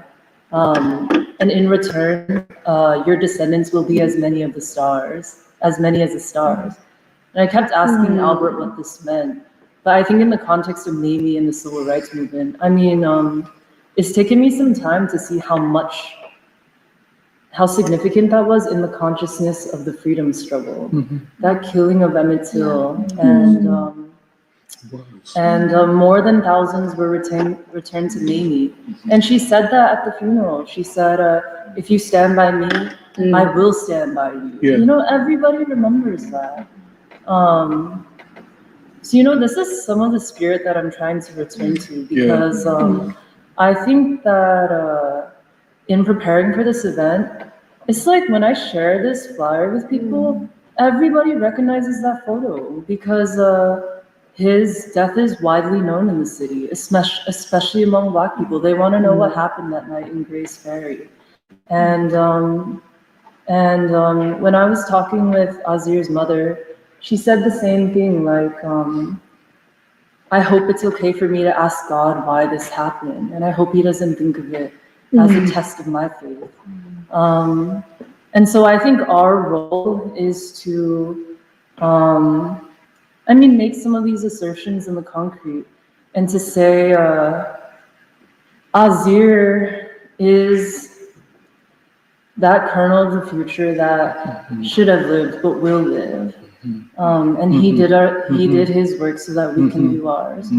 And the last thing that I just want to say briefly is on the point of Kingdom Birmingham, because I think it's related to some of what was come up again today, this thing about moral law.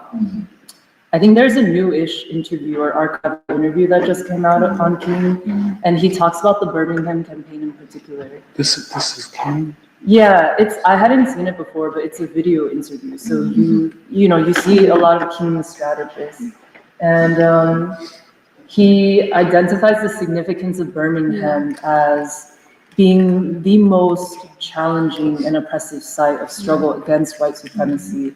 And he said, hence, when we made that fortress fall in Birmingham, we revealed something about what can change in the entire architecture of this nation. And that helps me clarify our work in Philadelphia oftentimes, and why naturally we're looking for more concrete and more courageous ways to base ourselves really in the center of this crisis and its resolution. And I just wanted to say I appreciate your remarks as well, and this constant insistence on what is the reality of the Black poor and what has been done to the consciousness of the American people, and especially the Black youth.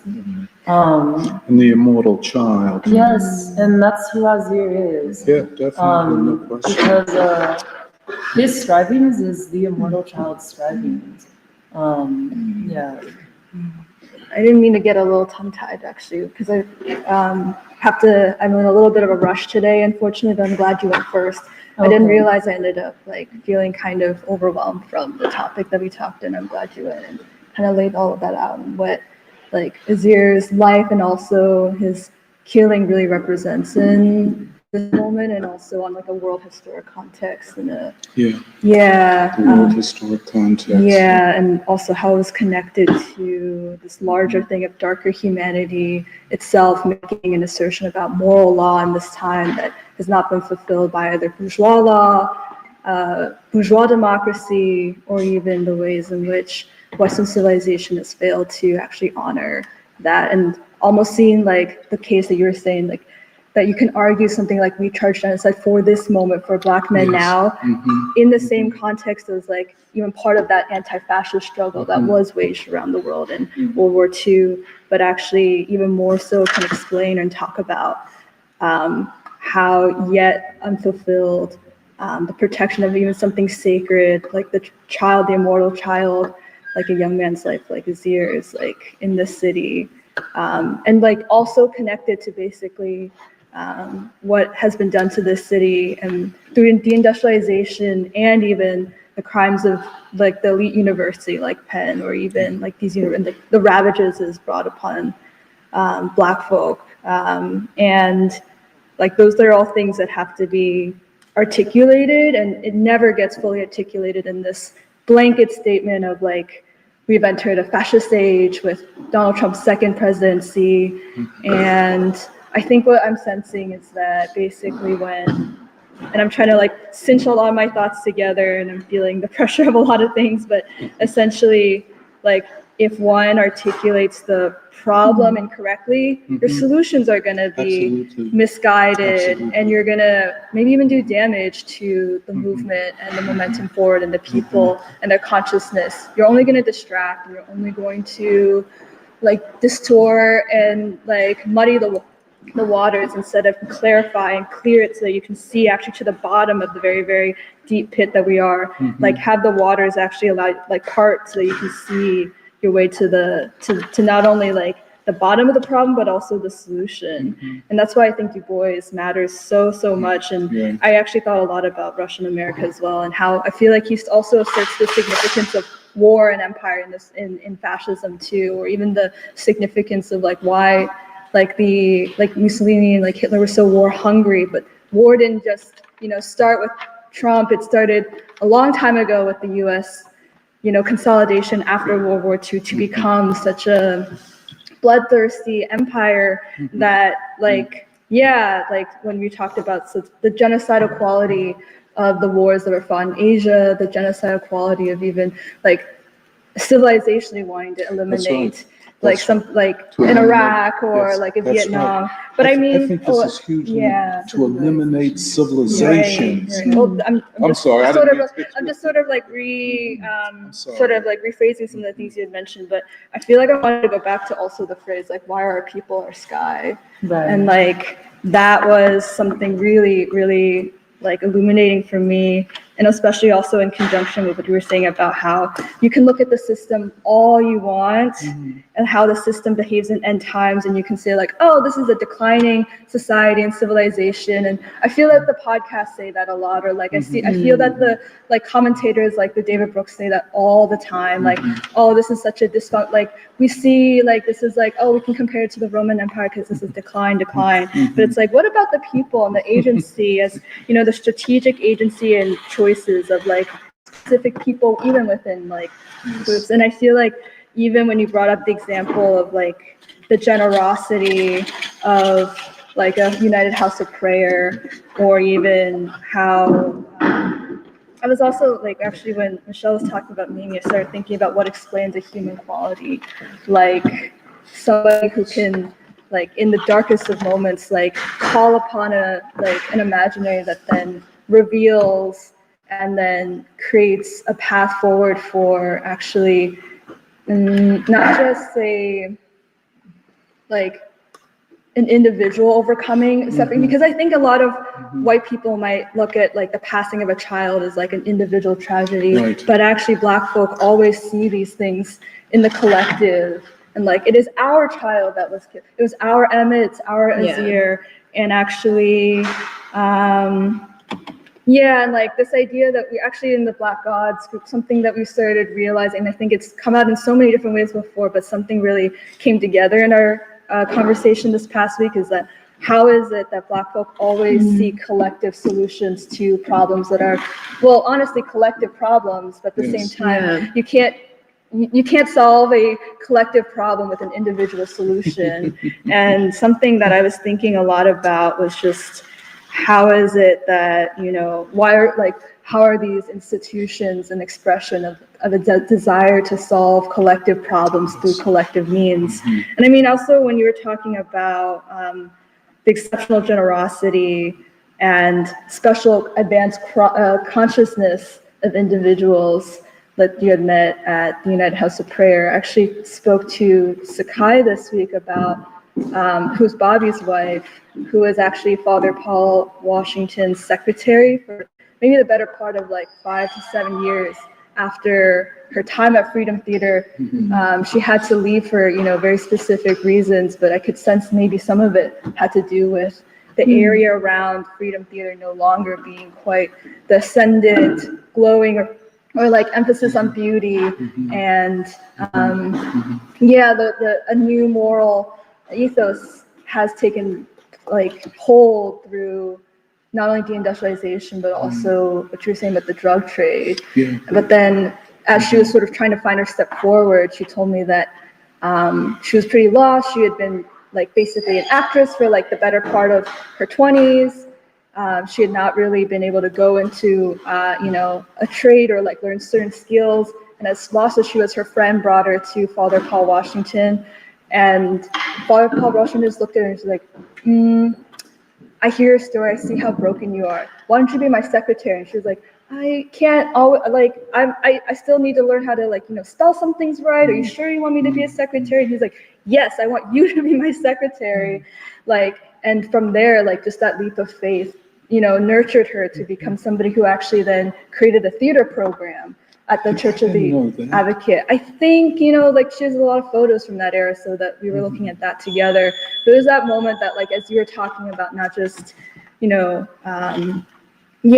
like what it is that Black folk are inclined to do once they are together and organized, and they're given especially in an environment where they can, like always give something to the people back from what they receive. And also what you were talking about in terms of how far of a different kind of temple, or even like Black studies it was back then, when there was such a thing as a Pan-African American Studies program. Is that right? Basically allowing like Black folk from the surrounding North Philadelphia community to actually study and get their GEDs, like in conjunction with this hard-wrought Black studies program that was fought for in the 60s, not as like a tool of like ideological manipulation, or even like niche, narrow, and like pessimistic theories of Afrocentrism, but a place where actually not just Black, say, like students can pursue a bachelor's degree, but they can also learn and like gain skills and like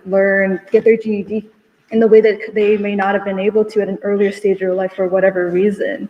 And like that whole environment of North Philadelphia was really interesting to learn about. Yeah. But I'm not, obviously it's such a far cry than what has become of today's North Philadelphia temple, and the acceleration of, say, gentrification and like the,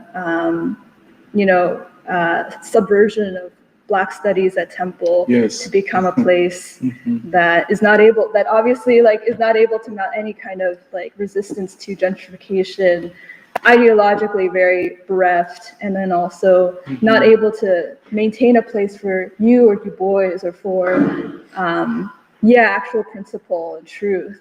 And it was really interesting just to think about all of that in context with what you were saying today. And I really appreciate your remarks. I wish I could stay for longer, but work calls me to an event that I have to be at by 1 o'clock. It's very interesting. Could I just say, I'm so happy you're interviewing Sakai. He's, because who's going to interview these people? There's so many others. We have Richard. But John Allen is gone. Everybody that started Ile Ife is pretty much gone, except Karen Warrington maybe. But I think these are very important to further flesh out that moment in the future. That's very good. Really quick. Because I didn't, I didn't have a complete analysis, because Emily brought up the whole civilizational aspect of this, and that sparked so many new ideas.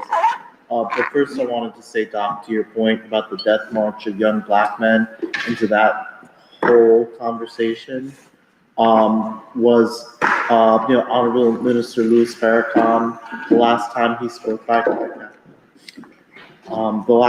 spoke in public, he recommended 2 books, Rise and Strike First, and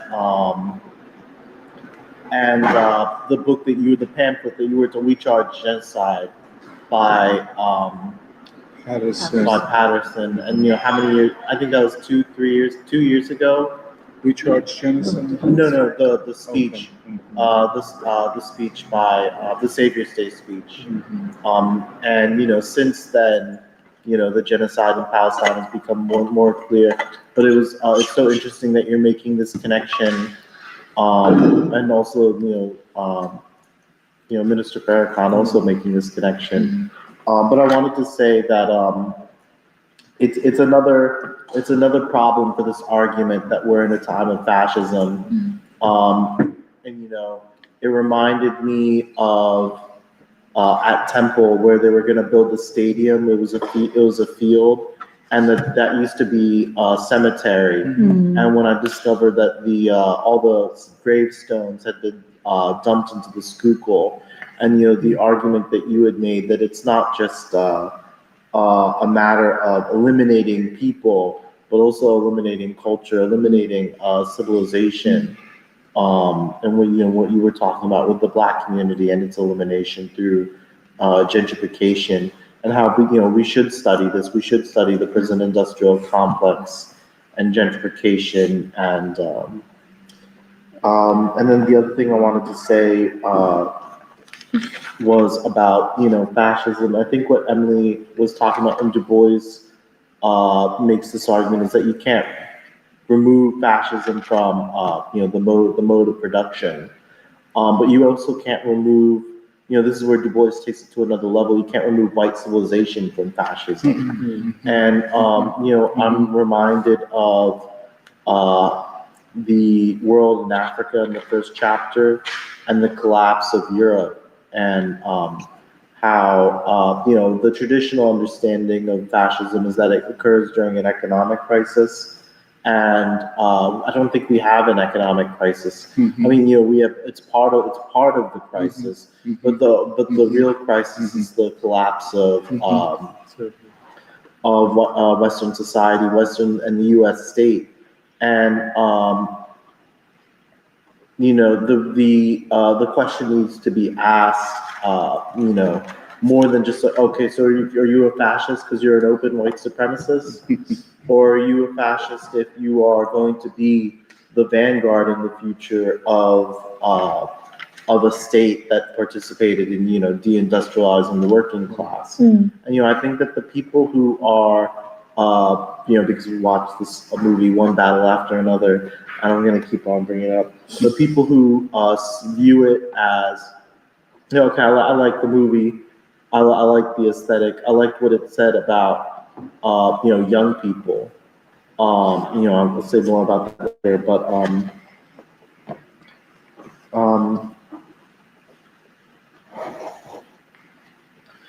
the people who are not letting this white nation die are going to be the vanguard of the fascists in the future. And I don't think they are the Trump base. I think it's also the college-educated base. Like I said before, I'm interested in people's development over time. And we talked about Stephen Miller and Bannon. And if you look at those guys, Trump, if you look at those guys, those are all former Democrats. And, so I'll make the business conclusion. I'm making the argument that, the people who are, quote unquote, the resistance to Trump, the Hillary Clintons, I would make the argument that they're the real vanguard of the fascist party. I just wanted to add some thoughts to this. I appreciate the discussion so far, and mostly when you were giving your remarks, Doc, this whole question of why are we even using this language or this theory of, is this a fascist takeover? Does Trump represent a fascist takeover of the state? It just it reminded me again of the end of history argument, where I feel like the reason why you always have to fall back on these old categories, European categories of trying to understand the political crisis, it's the same logic that leads you to say that liberal democracy represents the end of history and nothing new can ever happen again. Like anything that happens from this point on will be easily categorizable in terms of what has already happened before. And that is, I would say that it's not just ahistorical, I think it's anti-history, because it basically says that people have no agency to construct a future that nobody has imagined before. And I think that's also why the Black freedom struggle is not understood. And it actually, like, some of the language that people have been using today is also making this question of, is this time for fascism? It makes me question, do Americans actually, are they able to tell what time it is at all, like in general? Because I feel like Doc mentioned that we visited some of these southern cities this last week. And to be honest, like, we tried to go to all these institutions and museums and so on that claim to be basically carrying some of this history or preserving some of this history so that it will be passed on to generations. But I'll be very honest, I will use the example of the National Civil Rights Museum in Memphis, like literally the national institution that tells the story of this great revolution. I was not impressed by it at all because, okay, first of all, it's housed in the Lorraine Motel, which is where King was assassinated. So it is at the site of the most egregious and most definitive attack on democracy and the American people in this country, right? So that's the whole setting. But then the museum exhibit in itself was almost like a chronological like description of the facts of what happened instead of this discussion we are having now, which is to understand the essence of the consciousness that drove it forward. And the thing that shocked me most was there was no mention, except for maybe one like throwaway comment somewhere about how much King was persecuted because of his stand for the Vietnam War. And I just like it shocked me because we have become so used to understanding that it was really his opposition to war and him connecting the question of war to the question of Jim Crow, to the question of racial segregation and so on and so forth, that made him such a threat, which meant that he needed to be assassinated. But the National Institute that claims to be telling the story does not have any sense of that. So then it makes me question, can Americans tell the time of the day at all? And if they can't, then why has so much importance got to be given to some people claiming that this is a fascist time and so on and so forth? And yeah, I feel like it just also reiterated for me the importance of our approach to understanding and studying the civil rights movement, the Black freedom struggle, as a study of the history of consciousness and human possibility. What can human beings, despite all odds, create? What civilization they can create? And I think I'm forgetting some more things that I wanted to say, but yeah. Well, I wanted to add a bit.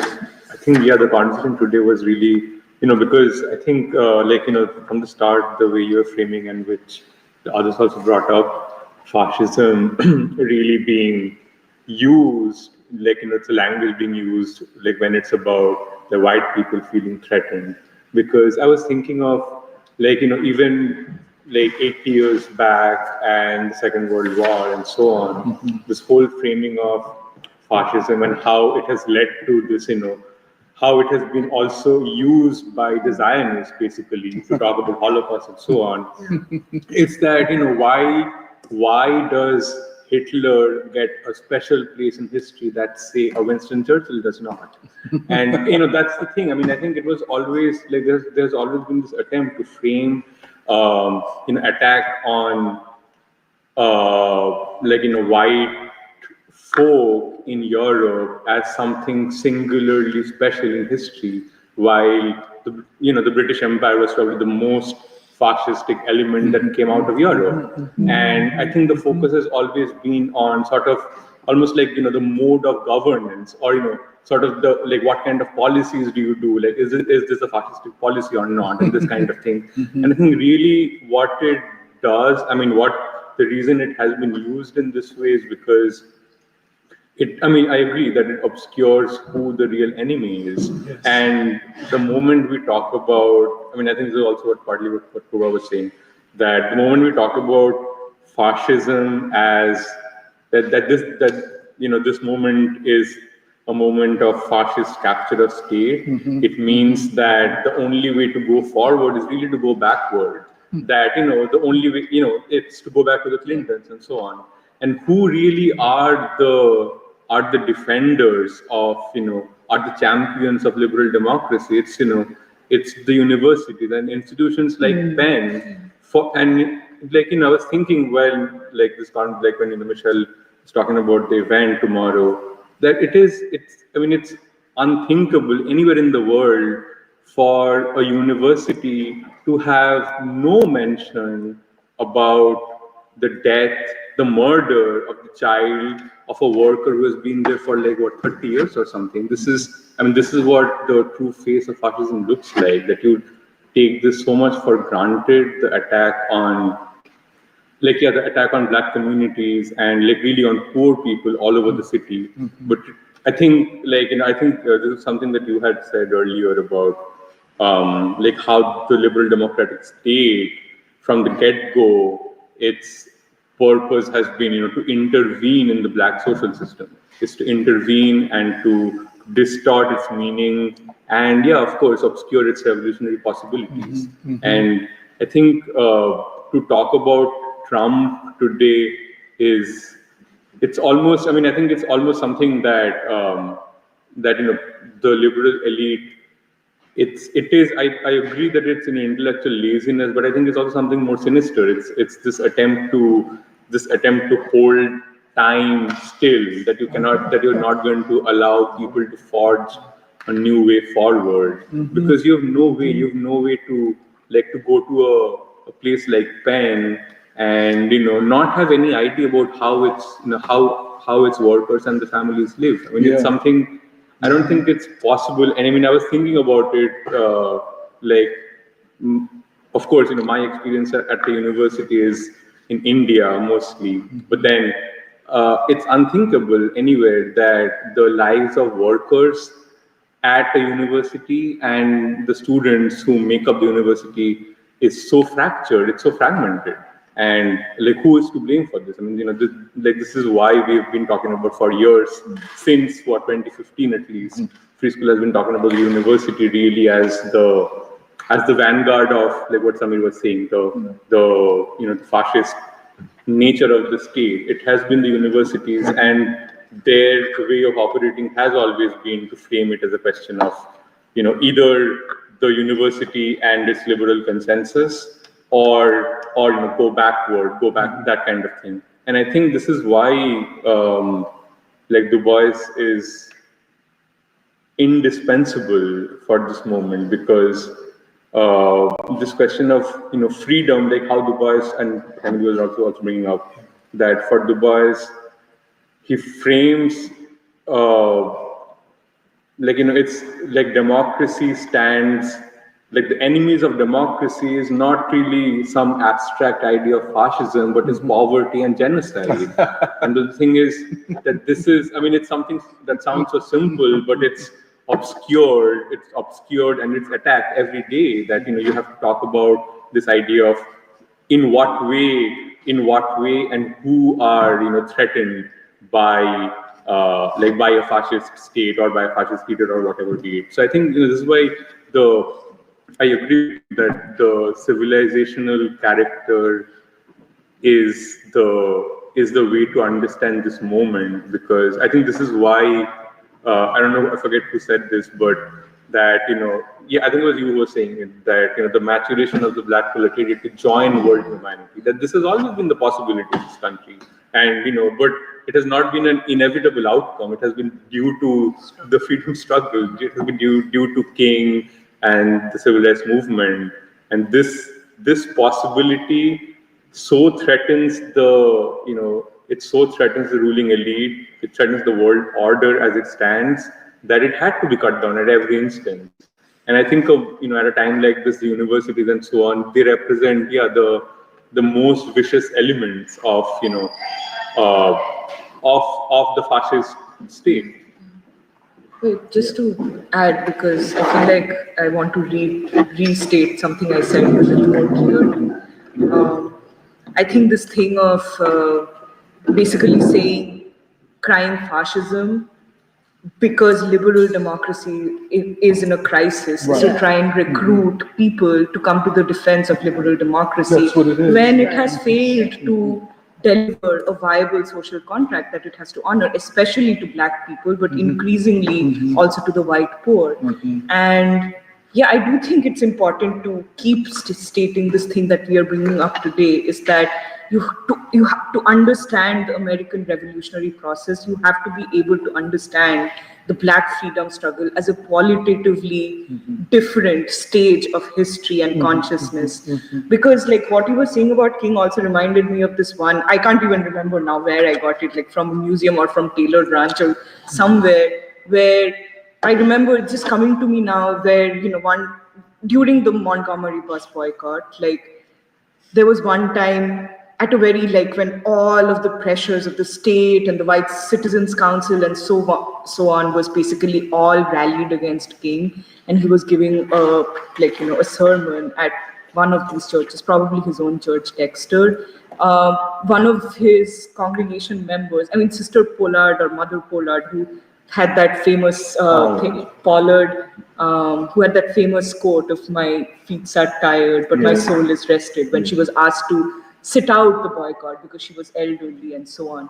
But then this time, I think this anecdote I hadn't heard before, but this time, what Mother Pollard tells King is, "Oh, your speech wasn't that good today. You weren't as strong. What is wrong? Something's bothering you. You looked worried." And King tried to reassure her by saying, "No, I'm good. I feel strong," and so on. And she said, "You can't lie to me. And don't you remember we told you we are with you till the end? All of us are with you, no matter where you take us." And I don't know, just that reminded me of how much of the people are forgotten when this history is told like a series of facts. And that strength, that quality of ordinary human beings, working class human beings, poor human beings who basically had the stamina to create this movement whose goals was not just like laws or policy but a civilizational intervention.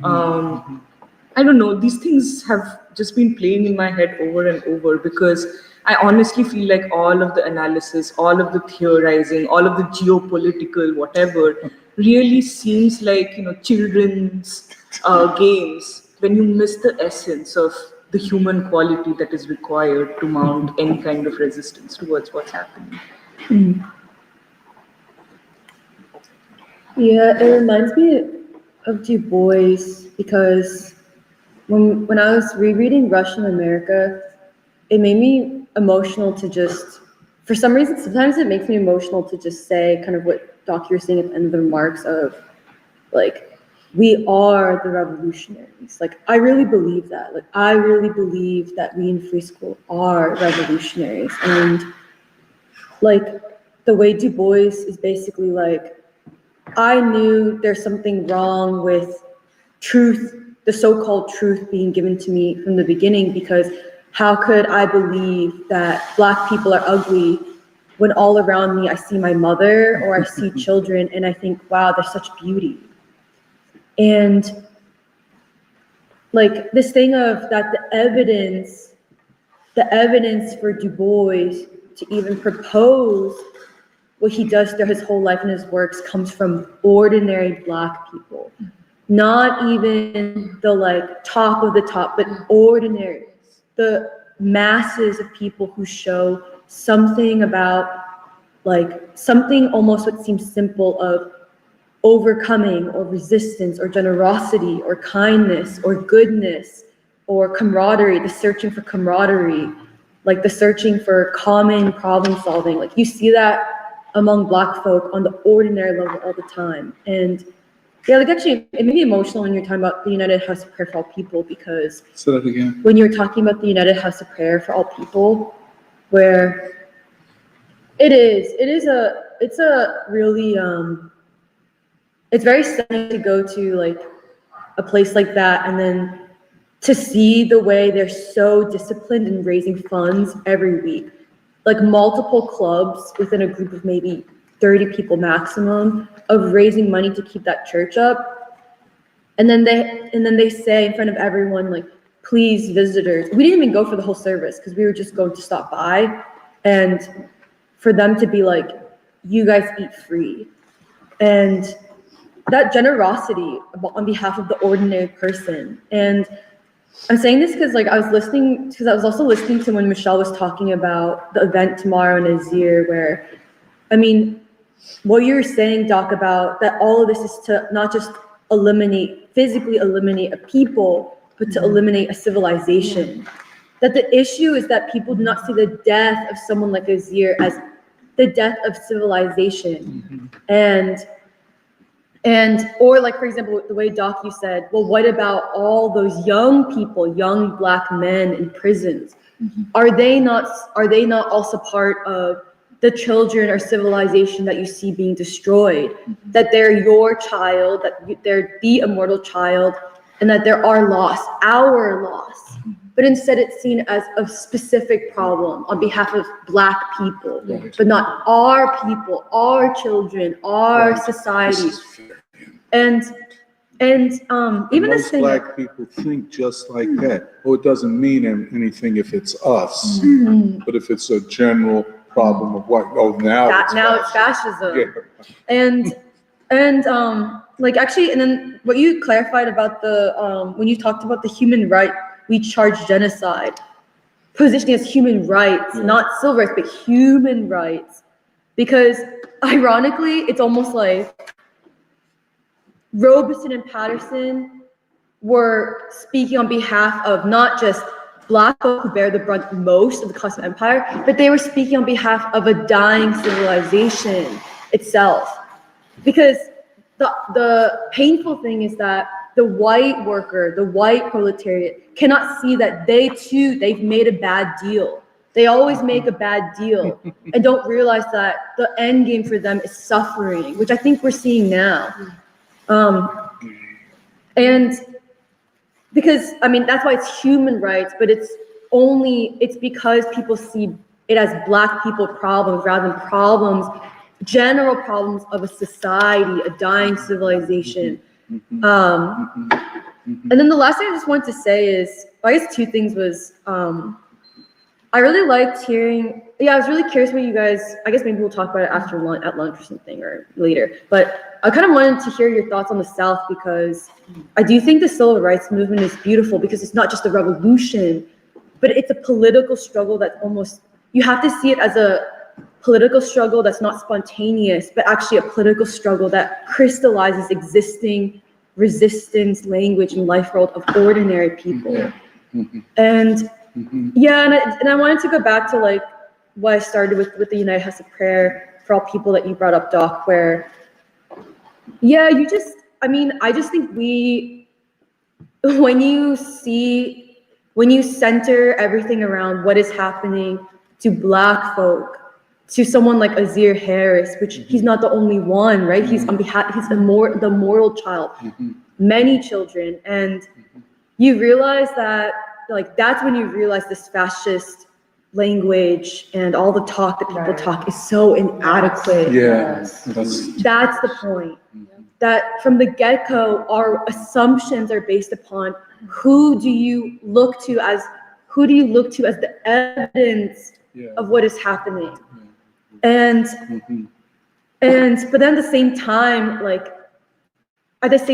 it's like you see these institutions like the United House of Prayer for All People, and then also the Nation of Islam, which I think is actually evidence of what you're saying, Doc, of the Nation of Islam always felt like Chinese to me. Honestly, I used to say socialistic, because I think Brandon Doe used to say that too. He'd be like, sometimes it felt like socialist Vietnam. And I also was like, oh, it kind of feels like socialist China. Where the Nation of Islam, if you pursue Black civilization as an alternative civilization for all of us, for everyone in this country, when you pursue it to its end, it produces a social system that's much more similar to China. And I actually think that's what Du Bois was trying to say with Russian America. That in the Russian people and the American people should have similar aims, which is the goodness and prosperity of their people. But it would inherently, in some ways, make America pursue a path much more similar to even Russia, a similar experiment to Russia.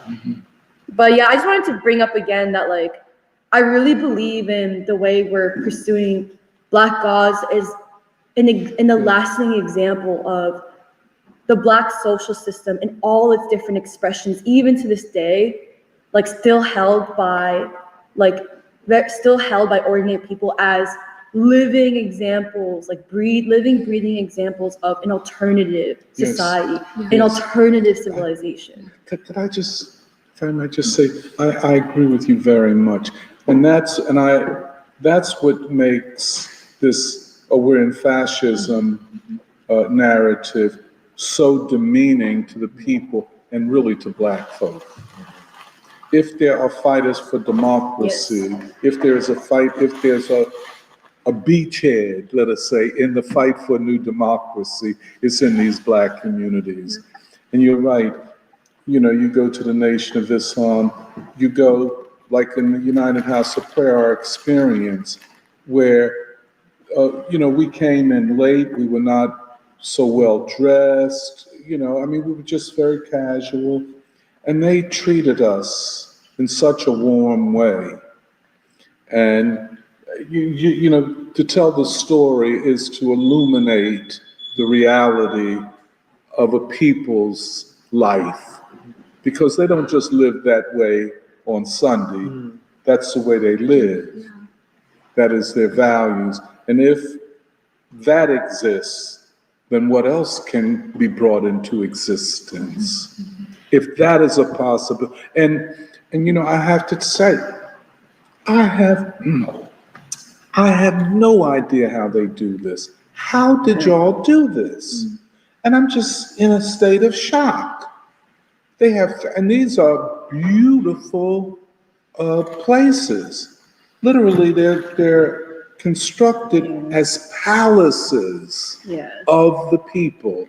Palaces. They have that palatial character, you I know? mean, it's not just one, but they have hundreds Yes. across the U.S. Yes. That's crazy. It's crazy. It's actually crazy. It's nothing similar to that and other things that we talk. And the in food it- is good. And food is damn good. But there's nothing similar anywhere except among Black people. Nothing. And yeah, I just, and this is in the face of unbelievable attack and unemployment and poverty and racism. They still build this. And this is a hypothesis, but I just really feel that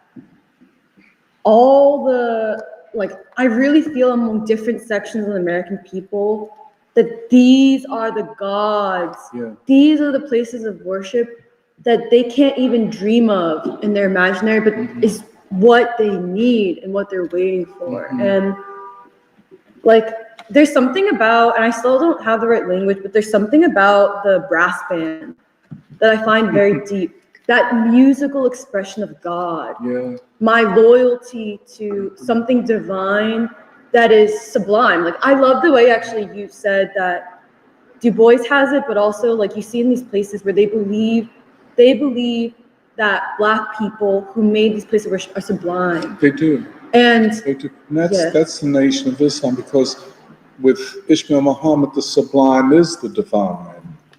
Man is God. God is a man.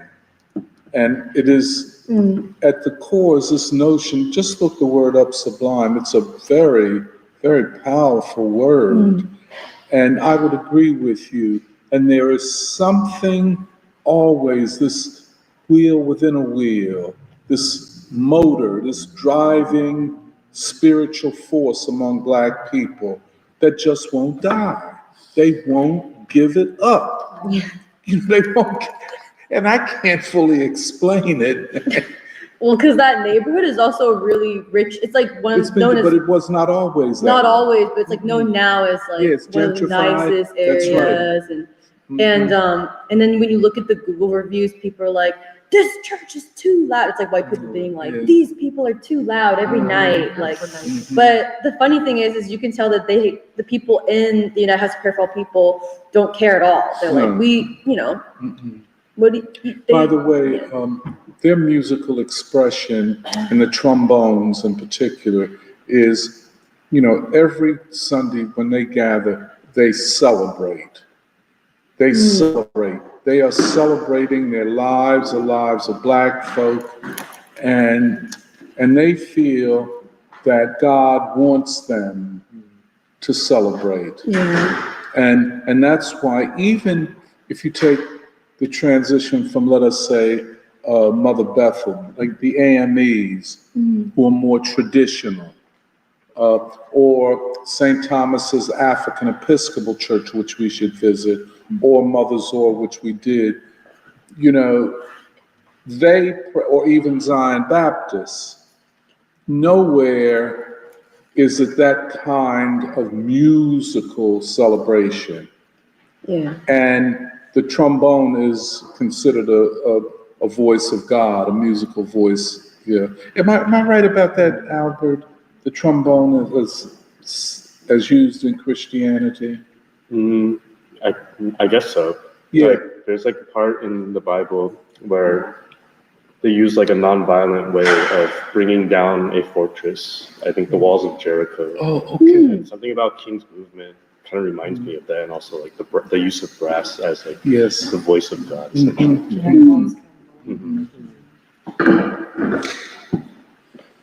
And I think Baldwin uses Gabriel's trumpet as the sound that awakens people. Right? Trumpet or trombone? Trumpet too. Oh, yes, trumpet, okay.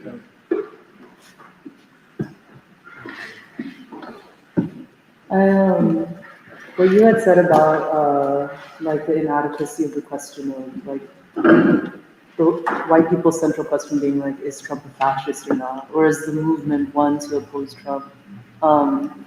That was useful because I wanted to say something similar because also hearing Kathy talk, I guess like part of what I wanted to say is I don't think colored humanity is on the side of this genocide. I think they would oppose this genocide on Black people. Yeah. And it says something that has not been framed as such to the And world. that's to whom the appeal was made, the assumption that the anti-colonial forces would embrace the we charge genocide.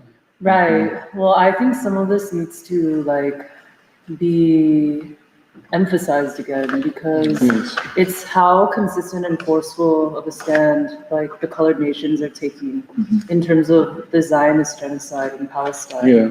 And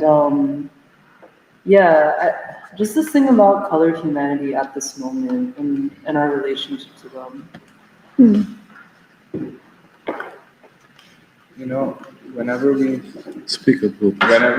talk about the potential of Black humanity, I'm always reminded of this one paragraph from Borden, and I just like to read it out, and it's always I don't know, make me cry for some reason. This is towards the end of his essay called Nothing Personal, and he says that I have slept on rooftops and in basements and subways, have been cold and hungry all my life, have felt that no fire would ever warm me and no arms would ever hold me. I have always been, as the song says, buked and scorned, and I know that I always will be. But my God, in that darkness, which was the lot of my ancestors and my own state, what a mighty fire burned. In that darkness of rape and degradation, that fine flying froth and mist of blood, through all that terror and in all that helplessness, a living soul moved and refused to die. We really emptied oceans with a homemade spoon and tore down mountains with our hands. And if love was in Hong Kong, we learned how to swim. If Love was in Hong Kong, we learned how to swim. If love wasn't Was in Hong Kong, what was in Hong Kong, we learned how to swim.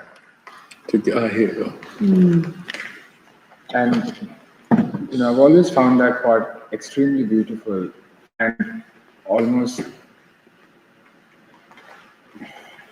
a kind of embodiment of the hope and spirit that we also, I at least learn from whenever we're down. Absolutely. I always look at the history, and history proves that there's always something that is in the consciousness of Black people that we can look at and learn from and fight and struggle, Yeah. And to be honest, when we were talking about genocide, I think I agree with everybody here. It's, when we talk about genocide, the most famous genocide is the one that happened during World War II to the Jewish population. And that has been kept alive in the minds of people, both by, the Germans who are still, guilty white people, and by the Jews themselves who after World War II managed to get into the top positions at universities, the top positions in multimedia management and journalism. You know, um, when I was, growing up and reading about all these Nobel Prize winners, I had no idea that like 70, 80% of them were all Jews, maybe more.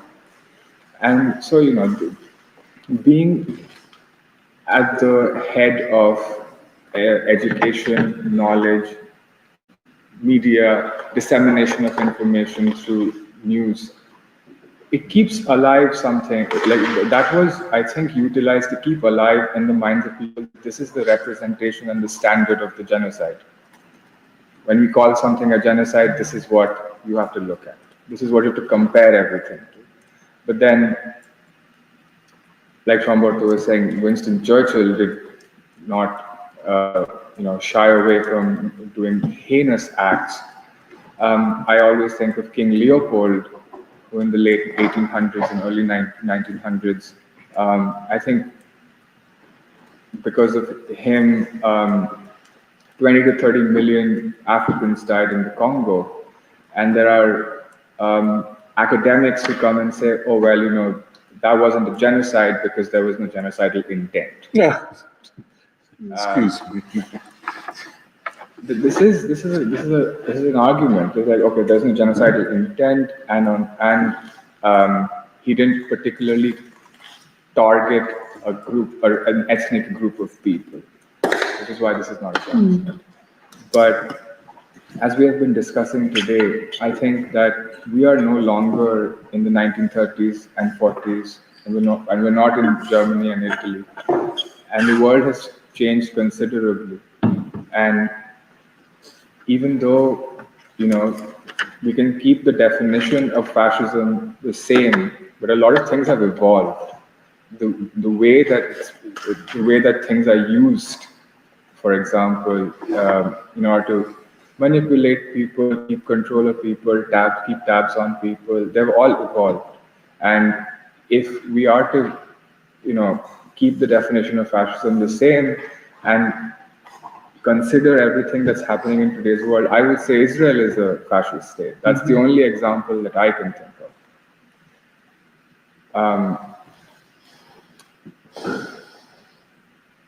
I think the last other thing that I wanted to mention was when you said, Kensington should be studied. That really stuck out to me, and I've been looking into Kensington as part of the deindustrialization study group, and Kensington was part of iron and steel manufacturing. There were a lot of iron and steel manufacturing plants there in the 1700s, 1800s, and then it shifted to textile manufacturing, and they were the leading textile manufacturing region.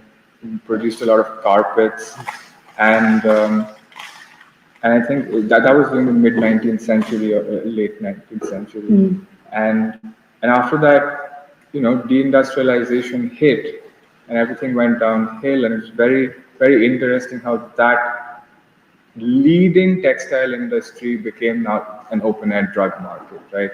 So I think your introduction was extremely clarifying to me, because I've started to sort of think about deindustrialization, the drug economy, as well as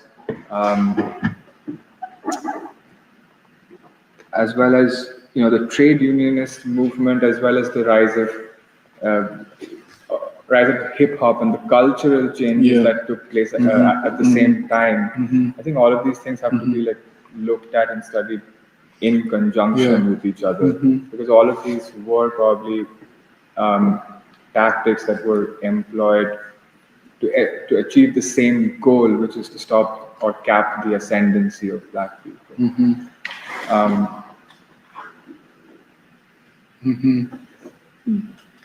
That's all I've got.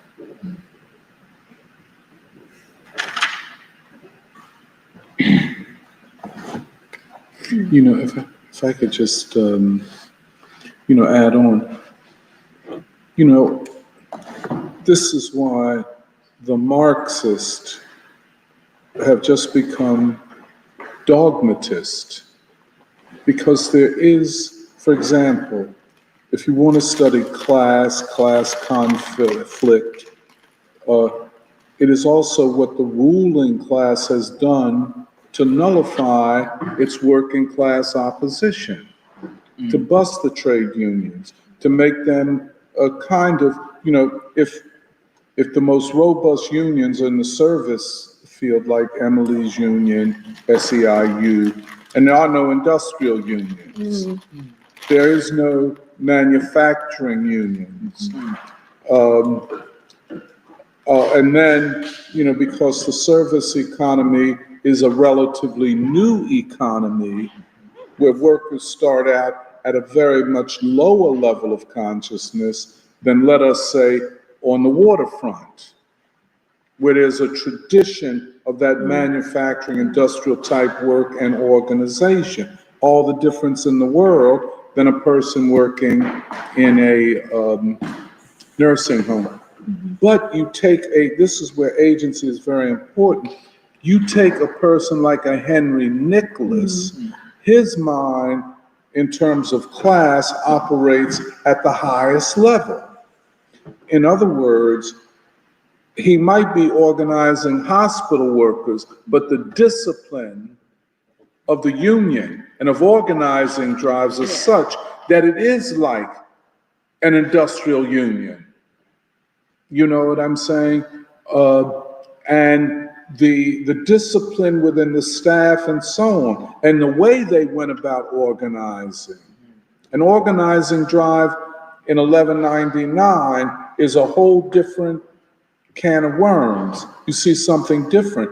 And of course, Nicholas is always seeing the world from his Mississippi origins, his Black proletarian imaginary, and his love of Martin Luther King. So there's a qualitatively different thing than a just routine idea of we're on organizing or we're preparing for a strike. Sometimes you wonder, are you really, is this just a job-related kind of propaganda?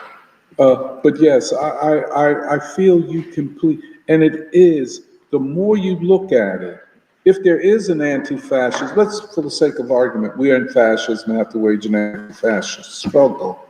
Well, the first place you should go are to Black institutions. That is the reservoir, the outpost, the beachhead of democracy. That's the beachhead. And the evidence of it, well, we see it all the time at Lucian Blackwell. There's no debate or argument about anything. We agree on everything, And because of the common consciousness. And I just want to say that. Even if they were waging an anti-fascist struggle, are you going to fight fascism with just students and, elite educated young people? I mean, look, man, I don't think so. Yeah, I was looking up the word sublime, and it actually made me think of sublimation in science. It's a scientific term where essentially, because typically you have solid, liquid, and gas, or not typically, you have solid, liquid, and gas, and they go from that continuum. But then in sublimation, you jump from solids to gas. And I say that because I was thinking about it, and I was thinking of Black folk and how actually appropriate the term sublime is, because there's almost a leap of maturation and development that you had described, where it's this question of, how is it that Black folk have been able to achieve so much from where they have come and the oppression that they have gone through. And so I just thought that was really, really, it was a apt metaphor. And to the point that like the whole conversation around fascism. When I see podcasts that have that, well, like when the topic first came out for Free School, I was like, oh shoot, we're using some clickbait here. Because I think that's also what these podcasts are trying to do. Like every time you include Trump, every time you include like fascism, people click on it because they're easy terms to latch onto without any justification or actual investigation of what is fascism, what is the history of fascism. Like, do we just mean Nazi Germany? And then it also is the question, or this question of, is it a hypothesis or are you saying it's fascism? Yes. Because is that the language that people, ordinary people, and would use to describe this moment? And the reason why I bring it up is because Emily and I were talking about it this morning, and I was like, yeah, like she was saying how of her members, like how do they see Trump? How do they see Charlie Kirk? Do they see this moment as fascist? And so, like, where's this language coming from, if not ordinary people? But that's never a question that's investigated. Like, who comes out with this language, and then also who is this language marketed to? Who are these people watching these podcasts and clicking when it says fascist? So that's one piece of it. And then the reason why it also, like or what I'm trying to figure out in this conversation is that, I guess people have already said this, which is once you hear fascism, then the people who subscribe to that language, what is their character, and what does it compel people to do? Or what does it compel people, how does it compel people to see the world and the crisis a certain way, and what does it compel them to do? And I just think back to like some of like 2016, some of us were part of like the anti-Trump movements and protests, and essentially it's like it's all about removing the single person and returning to someone like Obama, returning to someone, whoever it is, and you just need to remove Trump and the fascist white, quote unquote, fascist white people. And so it's protests, and what else? There's nothing about actually building a movement of ideas that can actually unite people, which is actually actually maybe a protest is harder, or is also hard to organize, but then what comes after? Because I think that was also a question many of us had faced after the 2016 Trump protests, which is you protest and then what comes after? And how is it sustained? And so, and then the other thing, I guess leading from that is also this question of the after, like, what do you turn to for leadership, for a social system that can actually build a community and build a society? And for the reason why sublime is such a beautiful term too is because when you go to Black people, if you choose to see Black people, like it is something that's very moving whenever you go to places that everyone has mentioned, which is that how is it that Black folk who've been impoverished and under attack able to create such beauty and generosity? And that is a question where any of like us in this room are trying to figure out, and then actually a lot of people are not trying to figure out.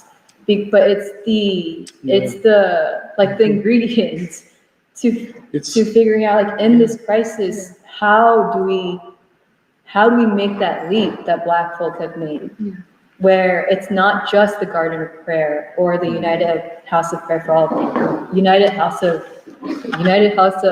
God. No, prayer for all people. Prayer for all people, which is like, how does a society in crisis actually leap to something that brings people that is upon the principles of King and the Black freedom movement? And is it something that's specific that can be generalized to the whole of American society? And so Like, I don't think we're saying even here that we have the answers, because we're going to the people for these answers, which is like, yeah, like how is it that a people that are so poor, children have been murdered, are still so generous and see God?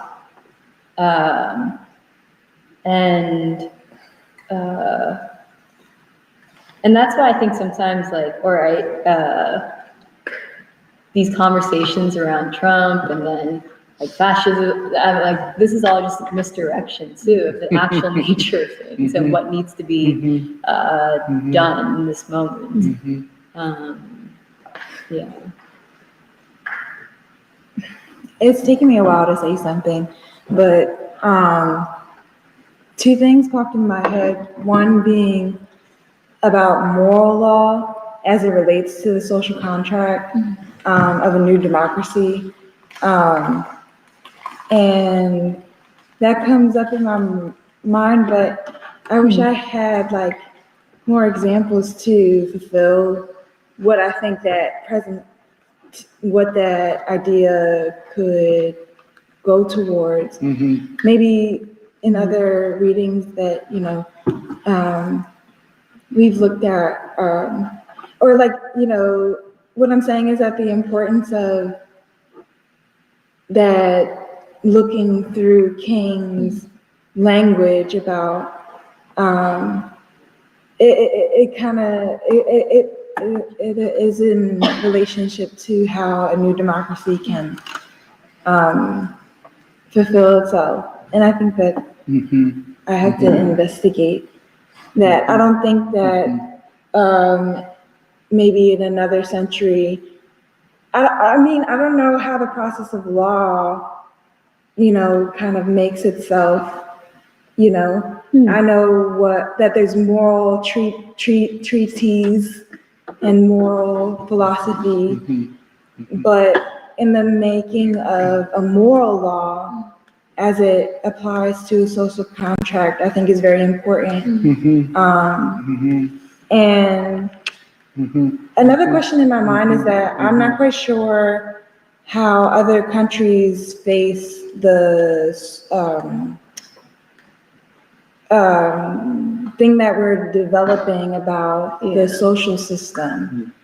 I'm not sure how really if the entire Indian people or the entire Chinese people see themselves as one family or not. If they see themselves in that way, then I think that this country I don't think that America sees itself as one social system or one people even. So as like this thing about the kind of, I don't want to make it dramatic, but the battle of civilizations, this thing where the attempt of a counter-revolution is the elimination of a civilization, or the attempt to eliminate a civilization in potentiality or a civilization in actuality.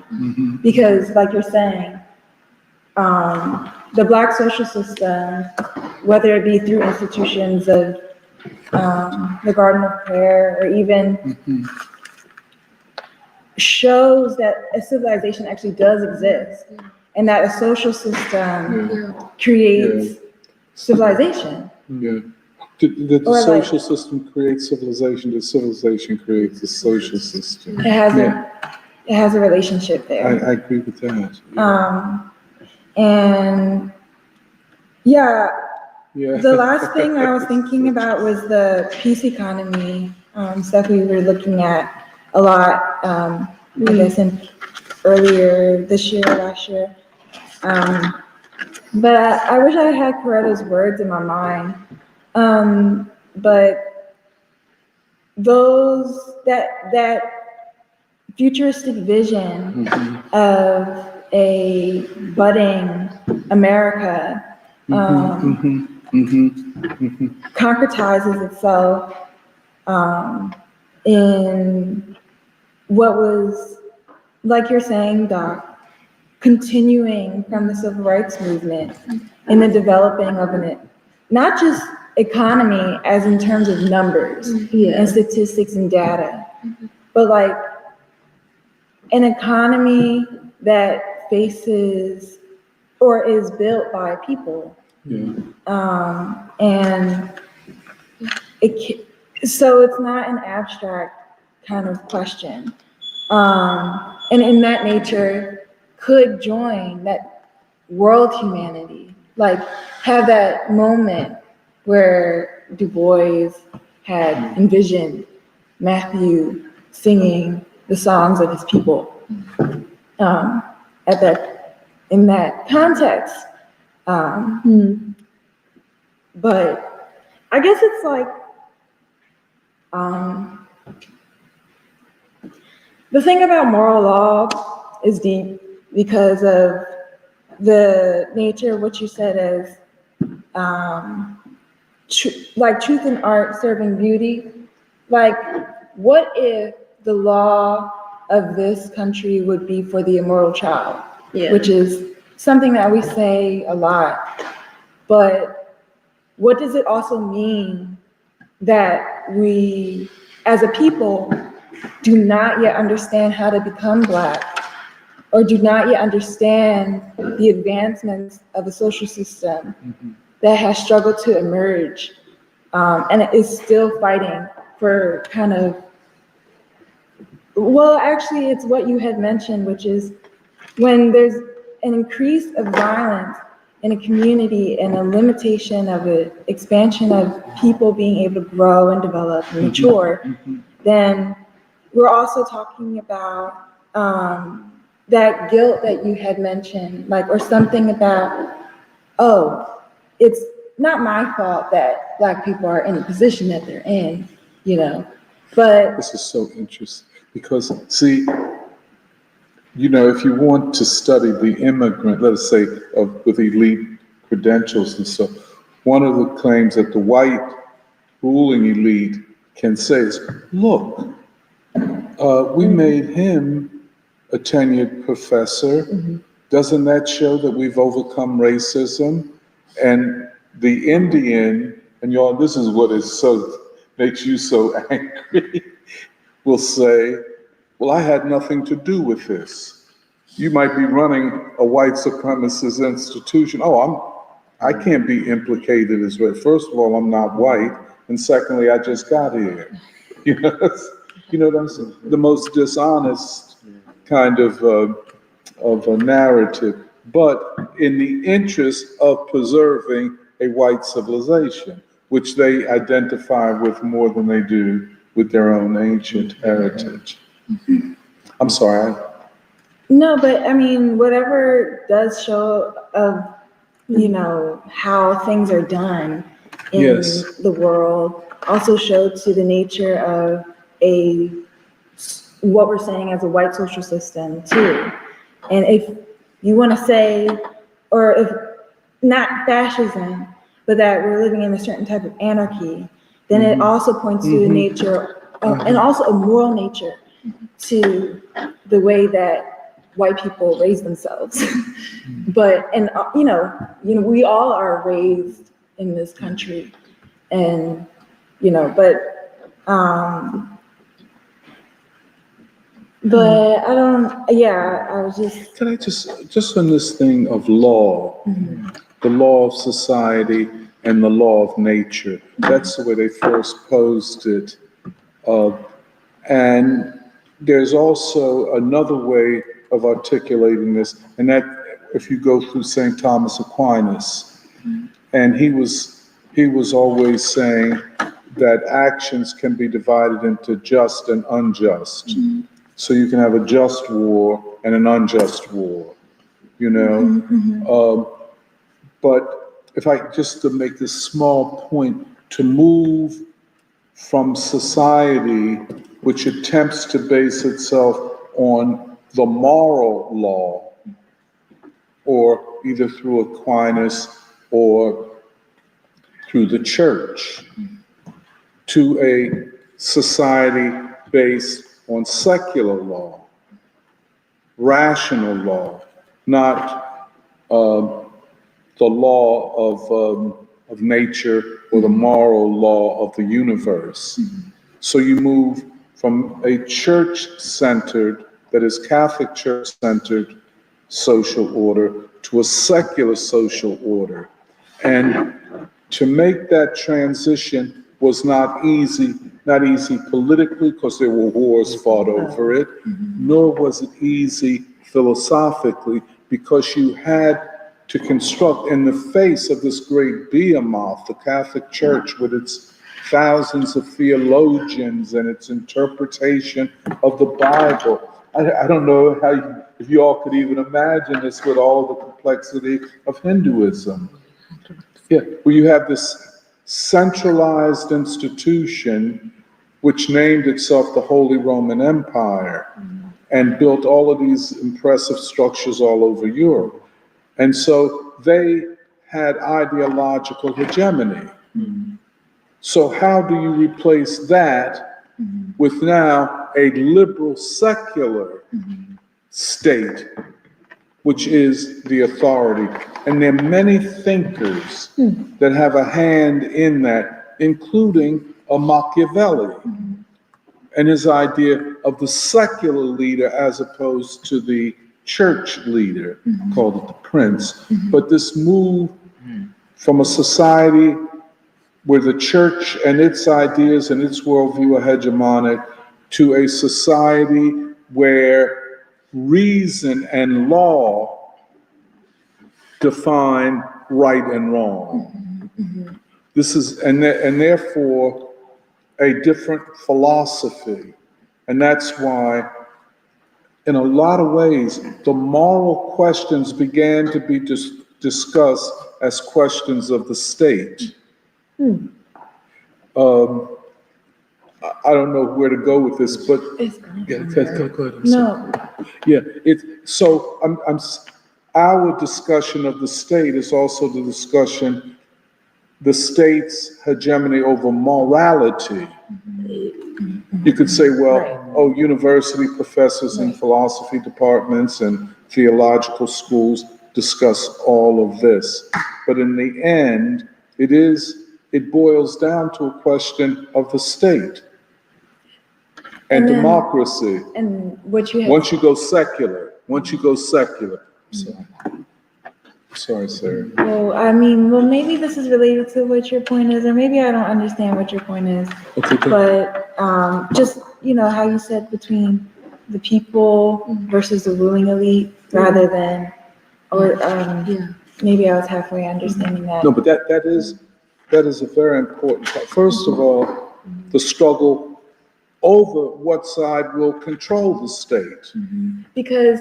And it's not just a matter, it is, if you listen to these Russell votes and these various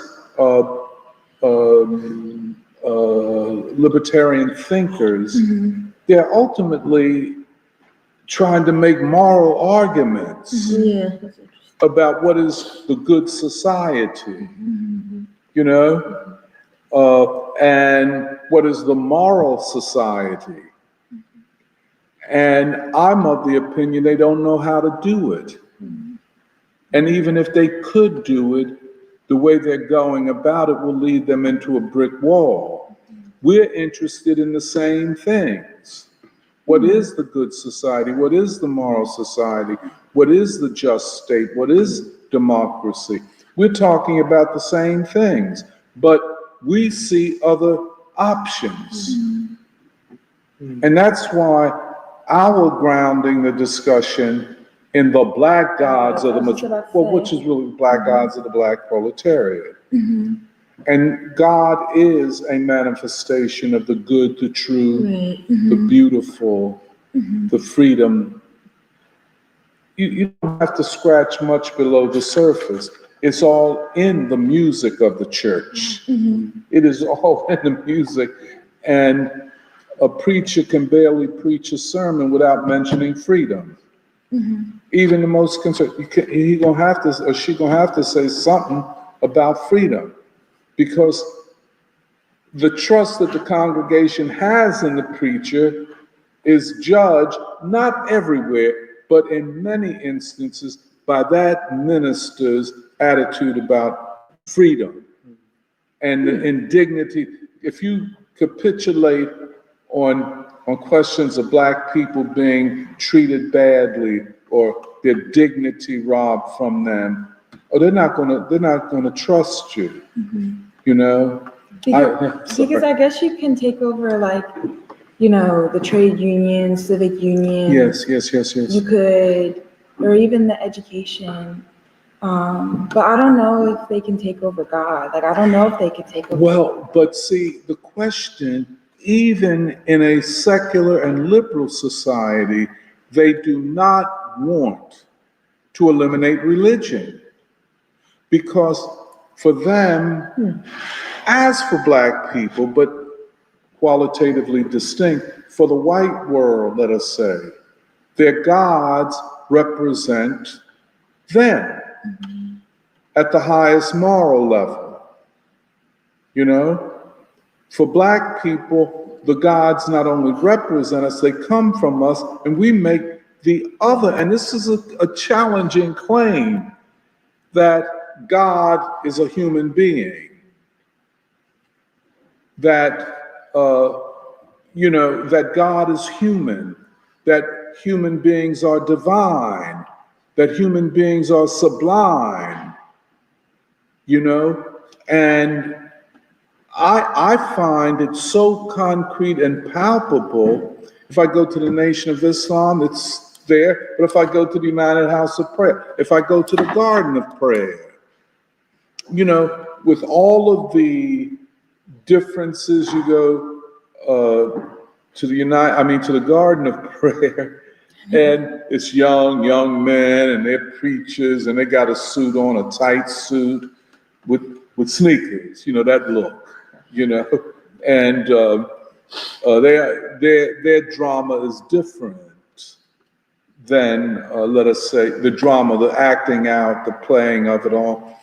But when you get below it, that you can't have a congregation among Black people. You can't even have a religious conversation if it is believed that you're going to compromise on the question of freedom. It's that. And all I know is that I'm amazed about the perseverance and patience of the people to achieve freedom. This is huge, and that's something that we can all learn from. But you're right. You get these quick answers to everything. Oh, it's fascism. Fascism is here. Oh, this is a settler colony, and most Black people. There's no grounding in our history of our consciousness that supports that knee-jerk kind of thing. And I'm just only trying to put language to something. It's always, the beauty is in the sermon. The beauty is definitely in the music. The beauty is in the palace that we pray in, So it is beauty, it is truth, and it is freedom. I think those are the highest ideals.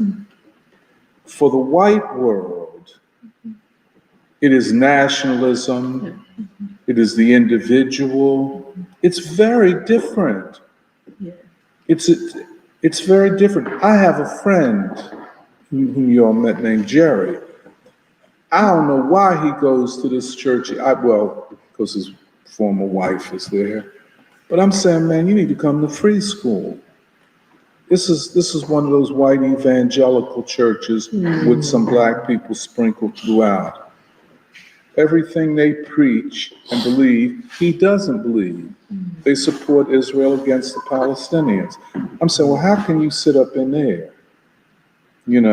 But anyway, I'm saying that he was not raised in a way to sensitize him to what Black people are talking about when they go to church. And so he does not understand what this whole church thing is all about.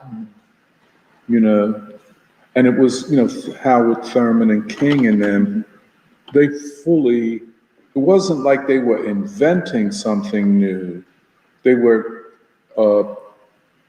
building upon it. And that's when we study Dexter Avenue. Oh, yeah, yeah. And how it was formed. Like I had, And baptism coming from Anabaptism in Germany, a revolutionary movement in Protestantism. Well, to what you were saying, actually, I was thinking about the white church and the black church. I think the difference is, I think there are many nuances to the Roman Catholic Church, the Protestant movements, but I spent some time in the white Roman Catholic Church. And I think the difference from that time period to when I started seeing the black church is that within the white church, I think there was always this fear of the pastor or the rep. I don't even remember what you call it. This fear that doesn't necessarily come from respect. And I wonder if part of that is the relic of Protestantism, where you see your relationship to God mediated by the pastor. Absolutely. It is. And the people were also while preaching Jesus as this kind man, the people were also the most judgmental and patronizing. Whereas I feel in the black church, and the ones that we've gone to, especially the ones that we've, whether it's the Nation of Islam, the Garden of Prayer. I think what was actually really beautiful about the Garden of Prayer wasn't even the preacher; it was the people in the congregation. That, and we've also seen this. I think this was the United House of Prayer in DC, where the pastor himself, it was the people that were okay, all right, you're done. Get off the stage. You're going on. The tuba. And it was democratic in that sense. Actually democratic in the sense that it wasn't the pastor that's having this heavy fist, because they're mediating the relationship to God or the divine. But it was actually, if there was any respect for the pastor, the preacher, the reverend, it's because they also embodied the principles of the congregation. And there's no question. I'm sorry. I'm sorry. Yeah, I think it was something that you were saying about this conversation about gods and what you were initially saying about the state. It makes me think that, the idea of morality as basically a tool of control. This is what comes out of, I think when we talk about white gods and what you were saying, this thing about the Catholic Church and the relationship between the pastor, and this idea of looking at God and morality as almost like a test for your character, and this is pretty much how the white standard has been imposed on all humanity. And I think this is something to do with what you're saying about the state as almost using morality as a tool to control, as a tool to rule people. And I think this is in stark contrast to the idea of when we talk about black gods, and when we talk about morality as it comes out of the black church or in any revolutionary movement, idea has always been for ordinary people to find the way to their fullest development. And I think this is why this idea of church and state to be the most contentious thing that this has never been a problem anywhere outside of white Europe, where the development of the state has not been something something contrasting or in opposition to the church or in a morality, because it has always been toward the same goal of development of the human being. I was saying this about the state because we also talk about what is the nature of the modern state. We talk about the civilization state and the state of the whole people. But then the state does have a role of of fully developing. Could I suggest something? I mean, I don't mean No, to. go ahead. You see, this is a very important point that you make. You see, how are dominant players within the state, what governs them? There we go. You know, in other words, let us say, a president of the United States, take an example. Well, there are laws, there's a constitution, you know, that defines his relationship to the state, his relation in the state, and his relationship to the people as president. But then, is law enough? And even in liberal regimes, it is viewed as not enough, and hence the need for religion as the moral compass. So law is, in a lot of ways, an external authority, and external to the individual. But then religion is, because it is an expression of faith, it is an expression of deep belief, it is an expression of personal transformation. That's why every president wants to be identified with religion as a way of saying that there are moral controls. Yeah, because they're actually sworn in. Yeah, because they're sworn in On the Bible, yes. But as King said, that are neither, I forget how he says it, but that deeper level of belief. Even the secular society wants a leader that is guided by more than law or secular morality. They want that higher moral imperative. You see what I'm saying? So in a lot of ways, there are two things. There is the law that governs, but then on the other side, there is that internal,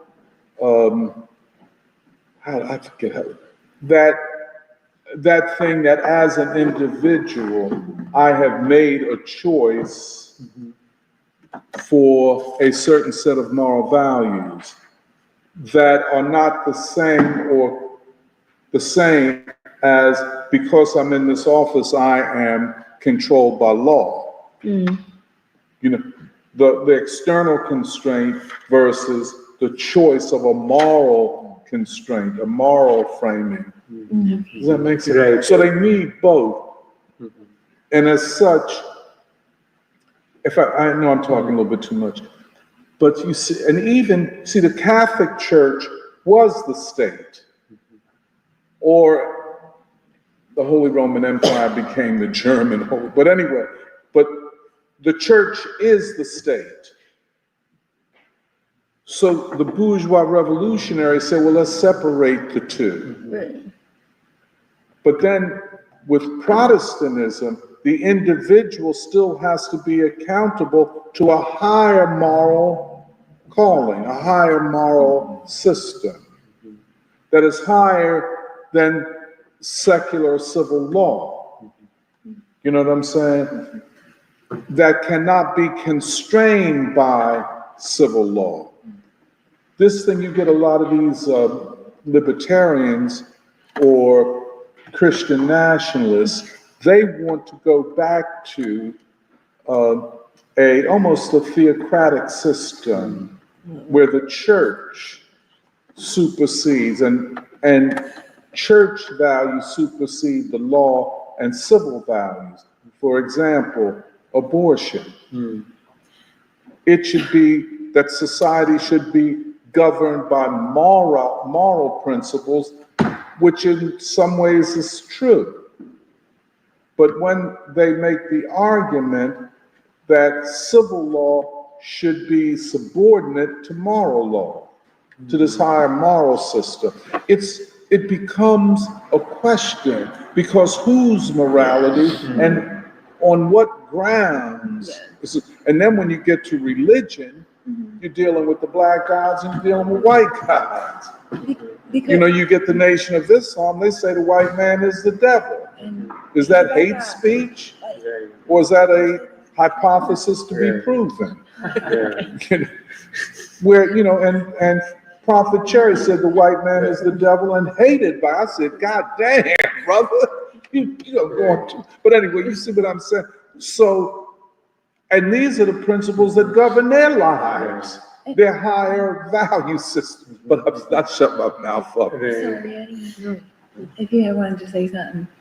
But like, there's so many things that are answered about the human being in the Black social system, if you want to call it like That's that. interesting. That I'm is not sorry. answered in this moment of crisis. I like, agree with you.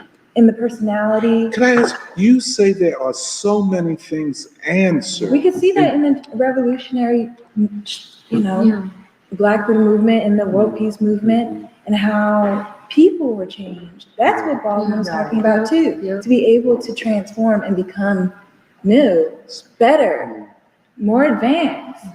More advanced. But I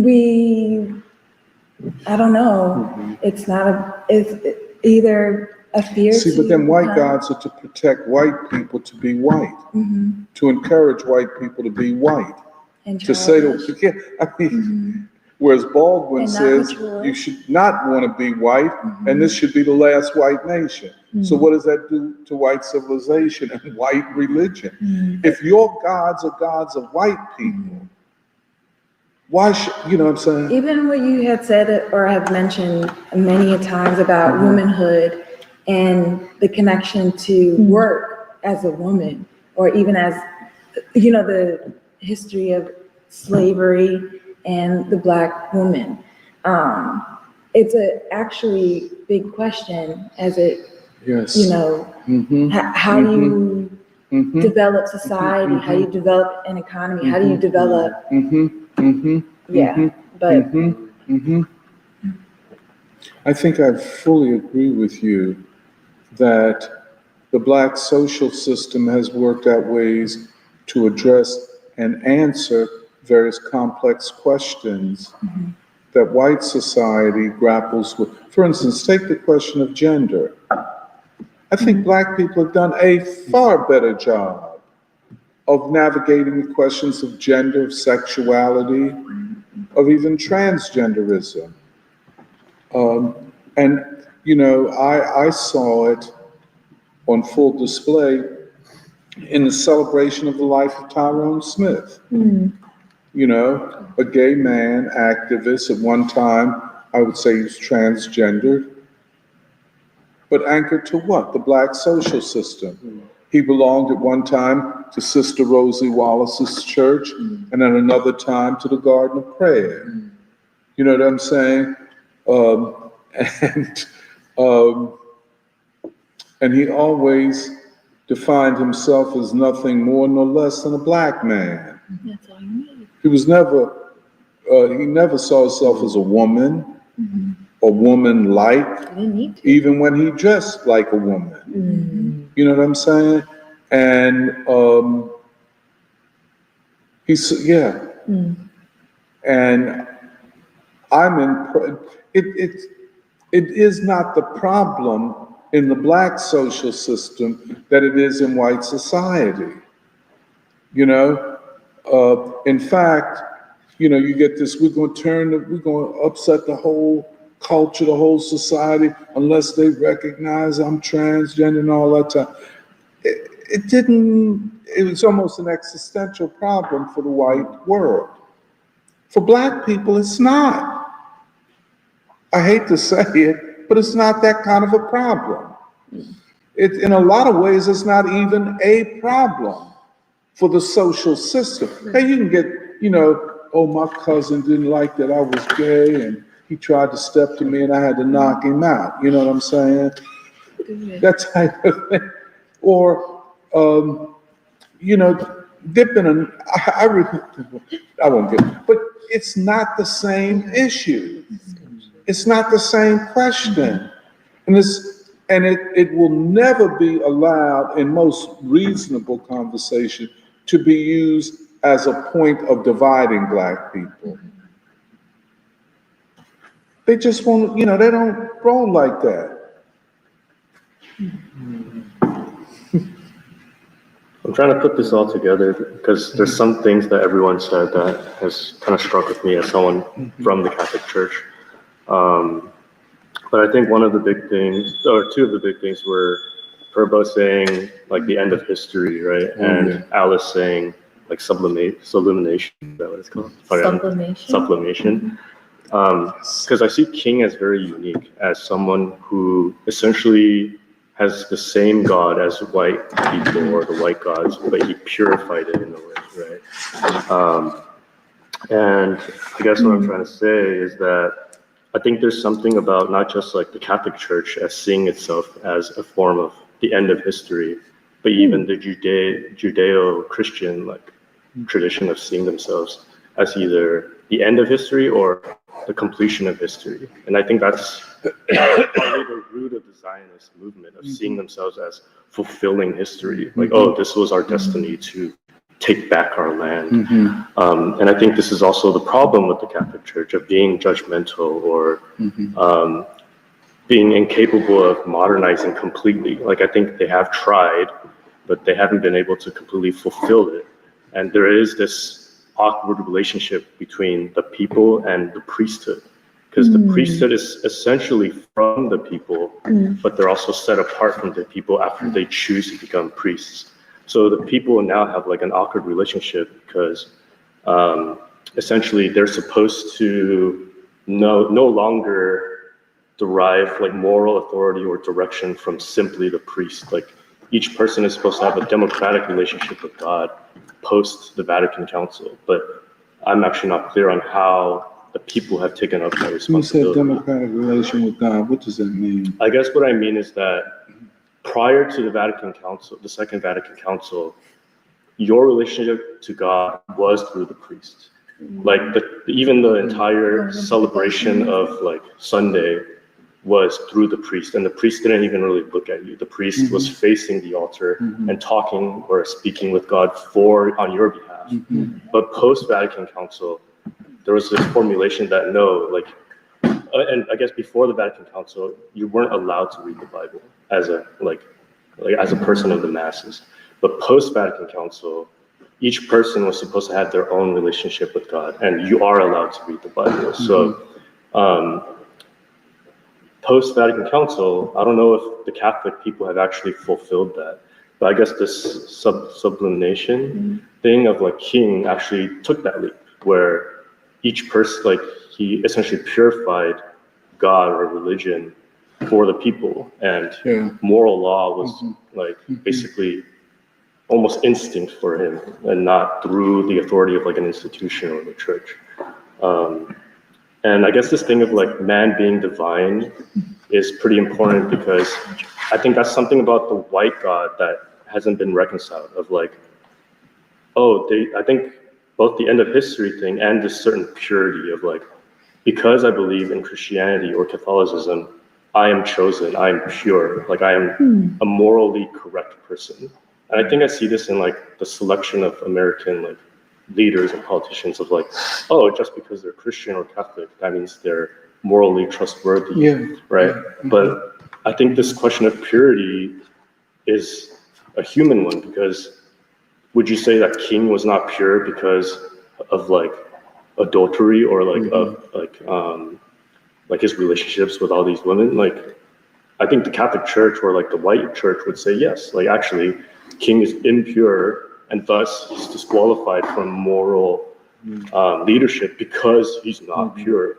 But can man be divine and be not pure, right? And I think this is something that maybe the Black worldview has already worked out, of like, man can be divine and still be human. And like, there's something about the reconciling of the two that King had taken to his fulfillment. I think that like his moral authority was above any like civil law, but he also saw the divinity of the people, and was able to bring about change. And I think there's something even like prophetic, or is like he was able to work a certain miracle of like healing the sick, of like seeing the sickness in the people, whether that's like the poverty or the war, right?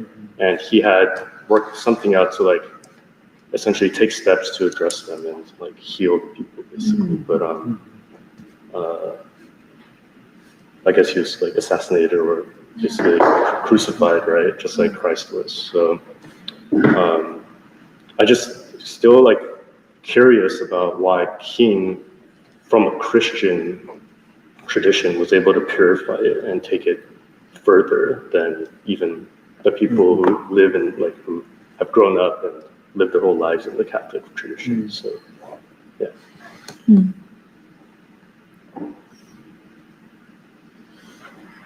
I don't know if you've ever listened to his speech, Three Dimensions of a Complete Life. Yeah. And that last dimension, which is not easily accounted for, but in a certain sense he suggests defines who man is. And I think, that's another very interesting dynamic. Well, obviously in Christianity, Catholic and Protestant, but also in the Black tradition, where we had to redefine who man was. And that's so paramount to the Nation of Islam. Who is man? What is the essence of man? You know what I'm saying? And so they have one way of doing it. Of course, man is black man, Asiatic black man, and then there is an aberration, and that is the white man, But yeah, But even this concept of man in the relationship with God, I think King had worked something out where I think in the Catholic tradition, it is a little bit, I don't remember the philosophic terms, but basically like it's not Calvinistic. It's not like God has determined your future, but I feel like man's relationship and man's purpose on earth is actually a little bit unclear to the Catholic tradition as it is now, where, okay, well, if you are a morally upright person, how do you live your life to reflect that?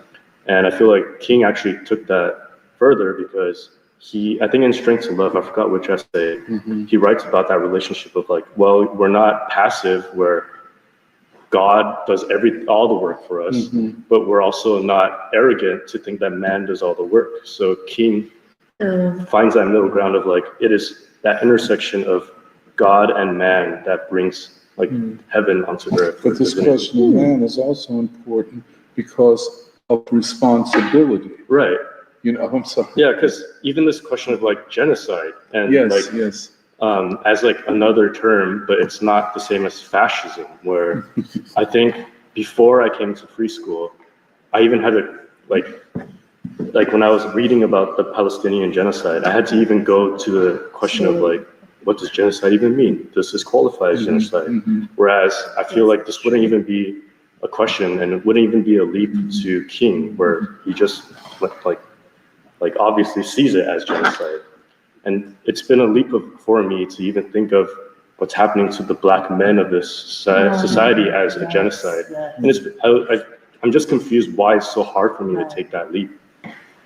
Because I guess this is the thing that I'm just trying to concretize is like, I'm losing my train of thought a little bit, but basically, this is like, why is it so hard for even the Catholic Church, when you have been a moral authority as an empire for so long, to be so reticent or even scared of denouncing genocide either abroad or domestically?